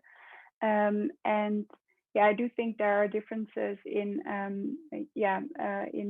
points of view of regarding questions of which young adults apply, which are the specific target group for this adolescent criminal law, which kind of offenses can you use the adolescent criminal law for. So I do think there are differences. Yeah. And one final question from Dorris. Are you in favor of introducing the rule apply adolescent criminal law unless instead of the other way around? Yeah, I mean, personally, I think that would be it would be good at least to make it a more structural question in cases for young adults, and so not make it dependent on to quite to a great extent on the individual actors that are involved. And yeah, it would be a bit difficult, I think, I think there are quite a lot of people in favor of that idea. There was recently a report published on the idea of the unfinished development, which is used in this the discussion around this legislation. And then in this, it was also concluded that it might be more fair to, basically make this kind of rule as you describe, or to consider it for all young adults, and also the practitioners and the scientists that were interviewed for that research report were also all in favor of this idea. But I mean, it's quite a big group at the same time, the young adults in the criminal law system, and so I think practical considerations kind of hamper this rule from being applied. But yeah, if you ask me, would you be in favor? I think it would be more in line with the scientific research that has been said to have informed this legislation, and it would be good to consider it more generally and not make it this big of an exception that you can't really explain for which person it's used and for which it isn't used. Yeah. Thank you.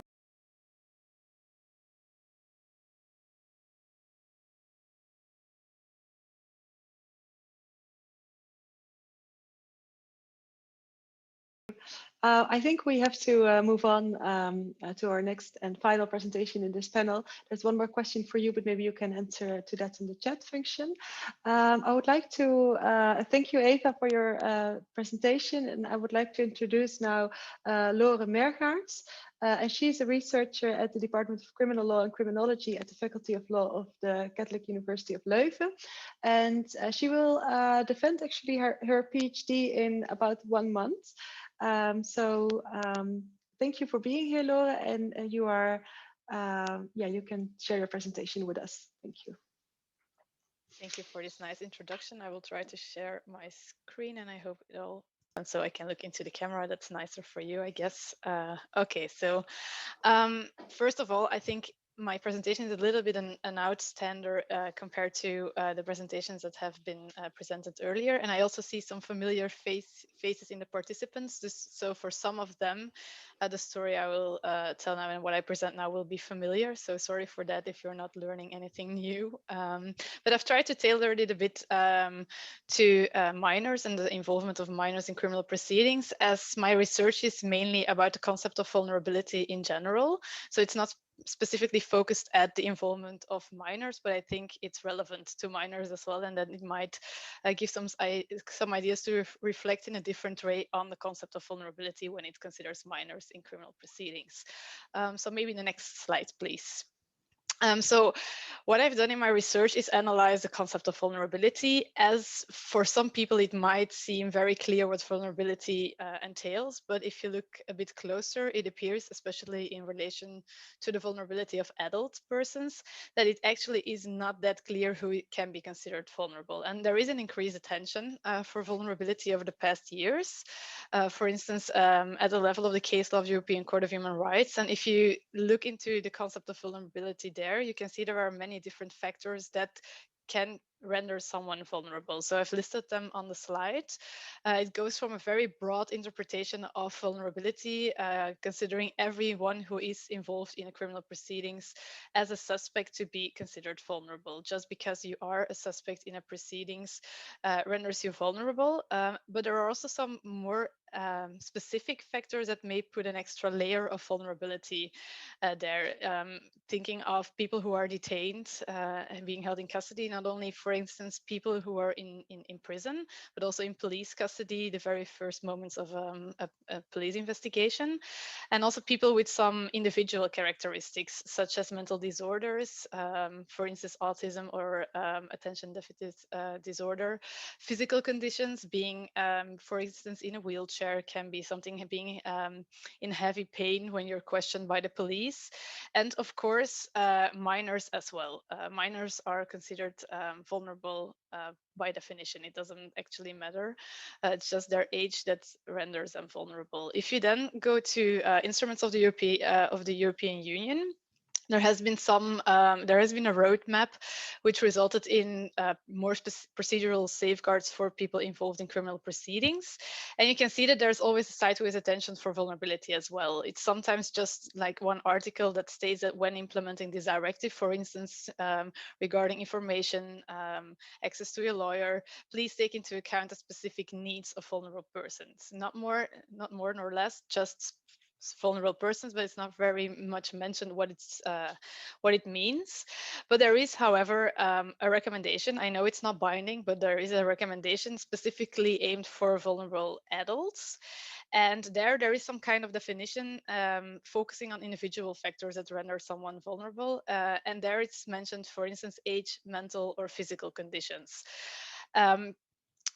You can see that there's also a directive specifically aimed at minors, which actually means that minor suspects are in a certain way double protected because they have the binding directive with procedural safeguards, but they're actually also mentioned in a non-binding instrument in the recommendation from the European Commission. So that's, I think, interesting that you can see minors are like always considered vulnerable. Next slide, please. For my research, I also looked into the academic research to get a grasp of what vulnerability could entail. So not only the legal framework, I also analyzed the Belgian framework, but I think that's a bit too far for this presentation. So I won't go into that. But in the academic research, you can see there's vulnerability is mainly mentioned in relation to the research on false confessions. And there has been a bunch of research on what factors may lead a person to falsely confess. You have their innocence in itself, but also some situational factors, such as the way you're interviewed, being isolated from your friends and family, interview duration, very long interviews can cause someone to falsely confess, being very fatigued, things like that. But you can also see there are individual factors that are at stake. And again, minors are mentioned in there as well, especially because their psychological immaturity and that they are focused on short-term goals and therefore would be more likely to falsely confess when interviewed by the police. Mainly focusing on adult suspects, there are also some mental disorders that may put someone at risk of falsely confessing, and some personality traits such as suggestibility or compliance, for instance, or if you have a great likelihood of fantasy proneness, something like that might render you vulnerable to falsely confess as well. So again, minors are recognized as being vulnerable. Next slide, please. But then I was thinking, when trying to conceptualize vulnerability for adult suspects, in my opinion, it wasn't that clear what you should focus on, because if you look into the European instruments, they're stating that any individual factor rendering someone unable to follow the proceedings is quite broad as to the consequences of the problems, such as like being unable to follow the proceedings and participate in the proceedings. And as to the factors that are rendering someone vulnerable, it could be individual factors according to the European Commission, but the European Court of Human Rights has a much broader approach. Every suspect is vulnerable. So that was not really helpful. And the same goes for the academic literature, because it can be situational, but it can also be very individual. So you see like the both things. And is it only falsely confessing that renders you vulnerable? Because in the research it's mainly focusing on that. That would mean that only innocent suspects could be vulnerable. So if you are guilty, that means that you should not be considered vulnerable according to that academic literature. But I don't think that's a very appealing approach, as every suspect involved in a criminal proceedings should be capable of participating in proceedings, and therefore everyone, regardless of whether you're innocent or guilty, can be vulnerable if you look into the European legal instruments. So in my opinion, it wasn't that clear who should be considered vulnerable. The only thing that was clear is that in any perspective taken, minors are vulnerable per se. It doesn't really matter. But I think that the other factors that are mentioned in relation to adult suspects, such as the situational factors, that they actually might be at stake as well when minors are involved, because they can also have trouble being held in custody. They can also be fatigued, maybe even more, or have a hard time being isolated from their friends and family. But that doesn't really matter if you read all the instruments in the literature as to minors, because minors are vulnerable per se, and then that's it. They're not thinking this through in a more detailed way, except for being held in custody is mentioned in the directive focusing on minors, but just very shortly. So that's why I was trying to think, how can we define vulnerability in such a way that you can take all kind of factors into account, and also that it is clear to what you are vulnerable, what is actually the problem, because regardless of what is causing the vulnerability, you should also be aware of what the problem is and what this vulnerability is causing. So therefore, the next slide, please. I was thinking maybe we should define vulnerability in such a way that it comes down to the inability or ability of a person to exercise procedural rights. In any case, that means it's not only for innocent suspects, so definitely for all suspects involved. And this should not only be at stake, for instance, in a police interview, but throughout the entire proceedings.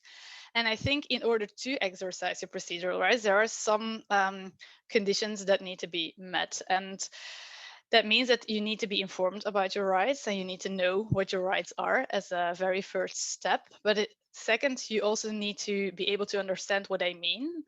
So you need to have some understanding of the procedural rights. And then, given those two, you also should be able to take a decision upon whether or not you would like to exercise that right and maintain that decision, and be aware of the decision you're taking. And in order to meet those three conditions, I think there are some things at stake. So what you can see in the literature, as well legal as academic, is that they're predominantly focusing on individual factors, and they're trying to make some categories of vulnerable and not vulnerable people. So for instance, if you don't have any label regarding mental disorders, you're per definition not vulnerable. So if you're not a minor, for instance, you're 18, and next week you're it has been your birthday, then you're not vulnerable anymore. So more like yes or no and categorical. But in my opinion, that doesn't really make sense, because even someone without any type of mental disorder or any background or whatever can become vulnerable just because of being in the context of being in a proceeding. So the categorical approach, in my opinion, doesn't really work.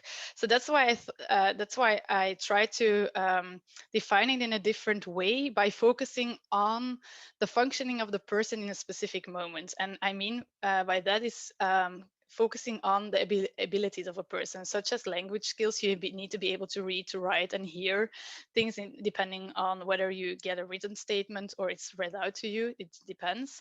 But you also should be able to focus and concentrate. If you didn't sleep for a while, you cannot focus or concentrate. You don't need to have a disorder that leads to you being distracted, for instance. It's not needed. But even if I don't have a disorder, my attention and concentration abilities can be bad if I slept for a long time, didn't sleep for a long time, for instance. Also, your reasoning abilities need to be okay, because you need to be able to apply your legal rights to your specific context and your case, what should be smart and what not. Memory capacities are essential as well, in my opinion, because if you're questioned about your involvement in a certain crime, you need to have some recall of where you were at a certain time and what you were doing. And I think that those capacities can be influenced by your physical condition and substance use. So not only alcohol or drugs, but also, for instance, some medication you need to take because you have a heart disease or whatever, or you're diabetic, and you might be concerned about not being able to take that medication. And also, there are some mental disorders that can be controlled pretty well by taking some medications. So it doesn't mean that if you have a mental disorder, let's say schizophrenia, that in all times, under all circumstances, you are unable to be, for example, questioned by the police. If you get the medication on time and you're not in an active phase with hallucinations and stuff, maybe you can provide a very valid statement. You never know. So in that opinion, I think that categorical approach that is put forward nowadays doesn't really work. And I think you also feel a bit that, in my opinion, age is maybe not the best way of differentiating between vulnerable or not, because someone of the age of 16 can have very good cognitive abilities and be very well in understanding his rights and taking a decision, whereas someone of 18, 19 might be very bad at it. So I don't think that's the best way of doing it, and maybe we should approach it a bit different. It's just a suggestion. So next slide, please. And this means, as I said, that actually you should also take into account the whole situational aspect as well. Do not focus only on the individual characteristics of the person involved, but also on the context wherein that person is being questioned and stuff like that. So you should take into account, is this person being held in detention or not? Or how is the police behaving? How are the questions asked? Things like that too. So you should take into account the situation. And I've tried to define this as an interactive and dynamic process, because someone today, maybe everything can be fine, but the next day everything can be worse, and maybe then you're not capable of exercising your legal rights. So vulnerability is not a statistic or a static yes or no story, in my opinion, but it can be variable according the situation, but during time in all sorts of ways. And that's what I've tried to mention here on the slide a bit. And it also depends on the type of case, because one case can be much more demanding than another. Or if you're involved in the criminal proceedings that are very complex, not all countries have very easy to understand procedures and rules, of course. And also, for instance, the evidence available. If there is quite some evidence against you, or even to set you free, the stakes are a bit higher for the police if they have nothing else but your statement, and you will also feel the pressure to provide a good statement, for instance. So it all depends. Also taking into account whether you have another cultural background, because you can have very bad experience with the police in your home country, for instance, or you don't trust the police in the country you're involved in criminal proceedings. So in a nutshell, I try to list here some things that should be taken into account to prove that maybe we should not only focus on individual factors and also take into account the situational aspects. So that brings me already to my last slide. I tried to make, I hope it's a bit clear, because it's in a nutshell a lot of things that I wanted to say. And that I really think that we should reconsider the approach that is taken to address vulnerability. And I think it's good that this seminar was organized, because it takes the approach that there are some systemic vulnerabilities as well. And I think that's a very valid statement to make. And that, of course, we should look out for minors, most definitely, but that we should also look further than their age and see what extra types of vulnerability that can be at stake for them as well. And it does not only count for minors, but definitely also for adult suspects. I do realize that this is not that easy, because it's much more easy to attach some procedural rights to a well-defined category of people. So then if it's yes or no, and if you have a list to read it out, it's much easier to select whether, for instance, the mandatory assistance of a lawyer is needed, or whether you should record an interview. So this is quite challenging for legal practice, and I don't really have the solution yet how we should do this, but I really think we should, at least we should reflect on this. So I hope this was clear and that it was of interest to you. Thank you for your attention. Thank you. Very interesting. I think there are some questions. Let me see.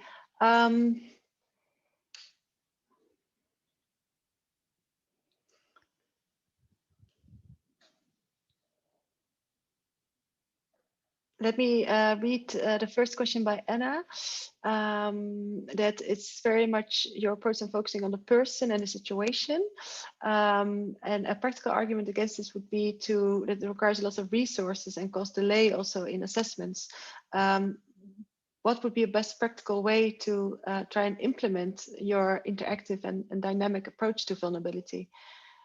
That's a very good question, because I realize that this needs a quasi-permanent vigilance in practice from all parties involved. And I think not only the police, for instance, should be capable of identifying vulnerability, but also the defense lawyer. And that was actually the second part of my dissertation. I've analyzed all ways in which the defense lawyer is capable of identifying a suspect's vulnerability, because in Belgium there is quite some role there for the defense lawyer. He's basically also responsible for doing this. And I think in order to implement it in practice, there's some kind of shift that there needs to occur, because you should be aware of the fact that everyone in per se can be vulnerable, and you just need to train your people in that way. So maybe you should make them aware that there isn't a categorical list of non-vulnerable and vulnerable people. And if you pay attention to this in the training of police, but in the training of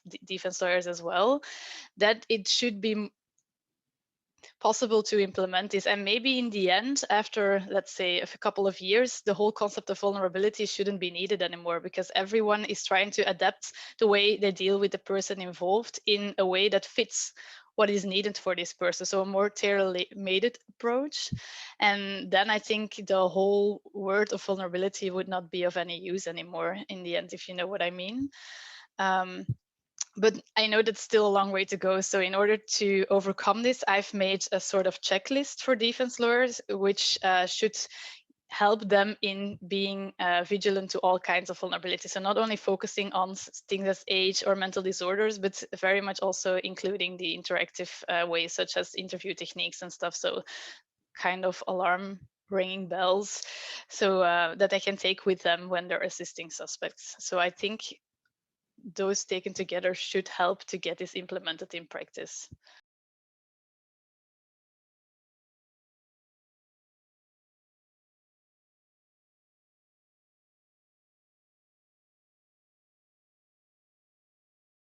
There are some more comments and questions in the chat, but I invite you to respond to that in writing. So we have enough time for the final part of this panel session, because we have invited Professor Stefaan Pleysier to provide a reflection on what we have discussed this morning. Professor Stefaan Pleysier, he's Professor in Criminology at the Faculty of Law of the KU Leuven, and also the Director of the Leuven Institute of Criminology. And yeah, I would like to ask you to start giving some reflections. Thank you. Okay, thank you, Stephanie. Thanks for the introduction, but also thank you for asking me, and perhaps especially Anna and Eva, who were in contact with me, to respond to this wonderful panel with 5 interesting presentations. I think I really enjoyed all 5. So thanks to the presenters. To me, I listened with a specific interest, you could say, since at this moment I should be enjoying a sabbatical term. I should be on my 2nd research stay now. All of that, of course, couldn't happen because of COVID. But one of the things that I would like to develop during my sabbatical is the concept of responsibility. And I think there's a connection there between responsibility on the one hand and vulnerability, and the issues that were discussed also in this panel.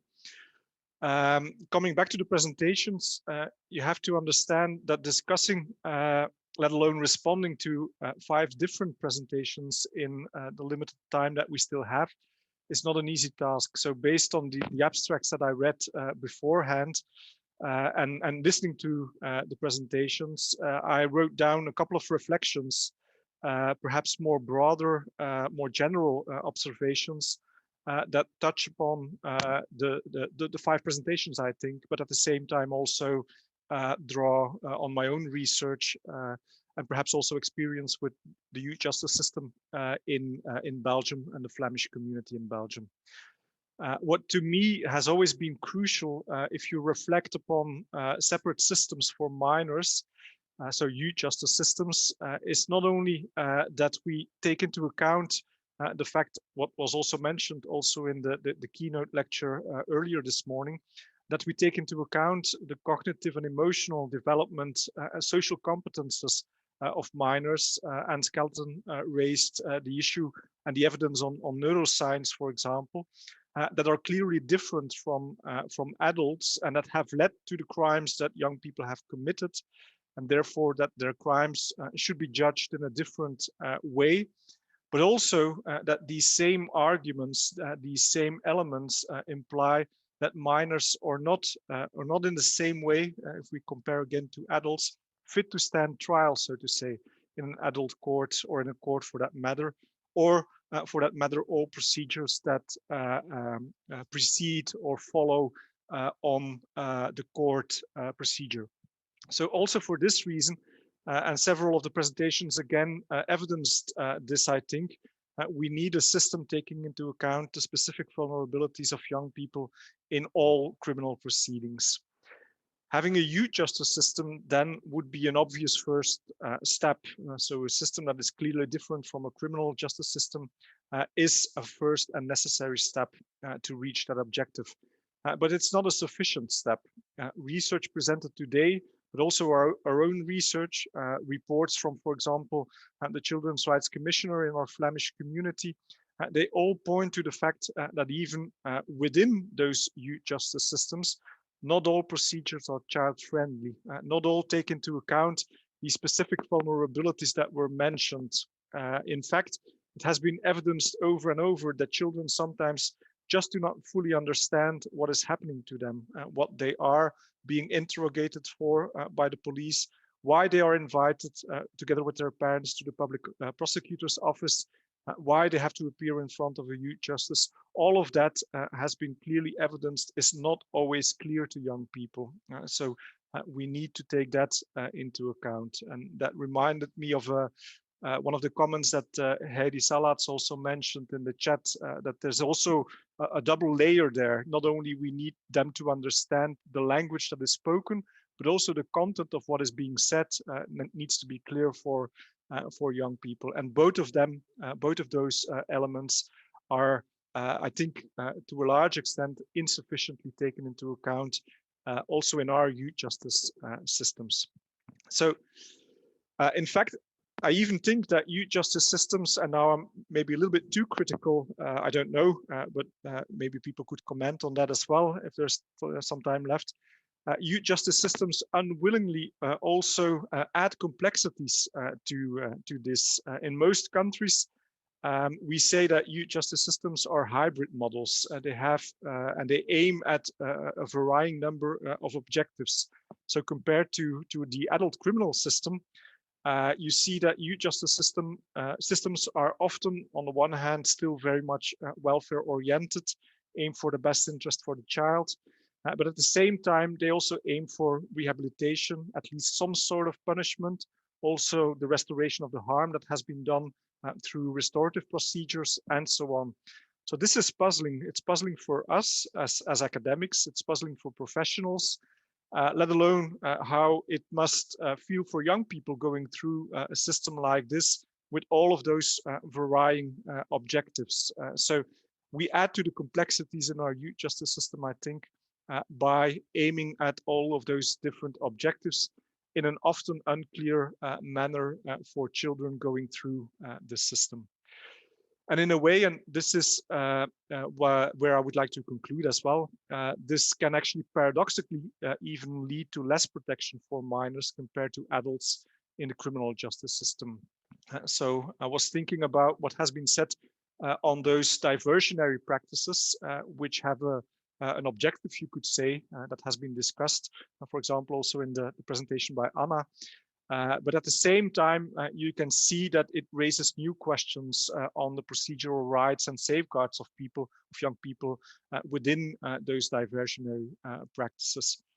So in that sense, even if we would aim for the best interest of the child, and if we construct youth justice systems along that objective, we still sometimes see that those youth justice systems forget or downsize procedural safeguards and rights for children. One example from our own research recently has been the study where we looked into young people having to sleep in police custody overnight, not only because they have been committed or charged for committing a crime, which then resorts to the system that we know for adults. So there's no specific system there for children in our country, at least, to spend the night in police custody. But we even also found out that young people there staying the night because they are in danger. So they didn't commit any crime, but they run away. They continuously run away. They bring themselves into danger and so on. So in those circumstances, we would never allow a adult person, or as an adult person, we would never allow to be closed in deprived of our liberty because of that reason. But we seemingly seem to suggest that it's okay for young people, for minors, which is clearly not the case.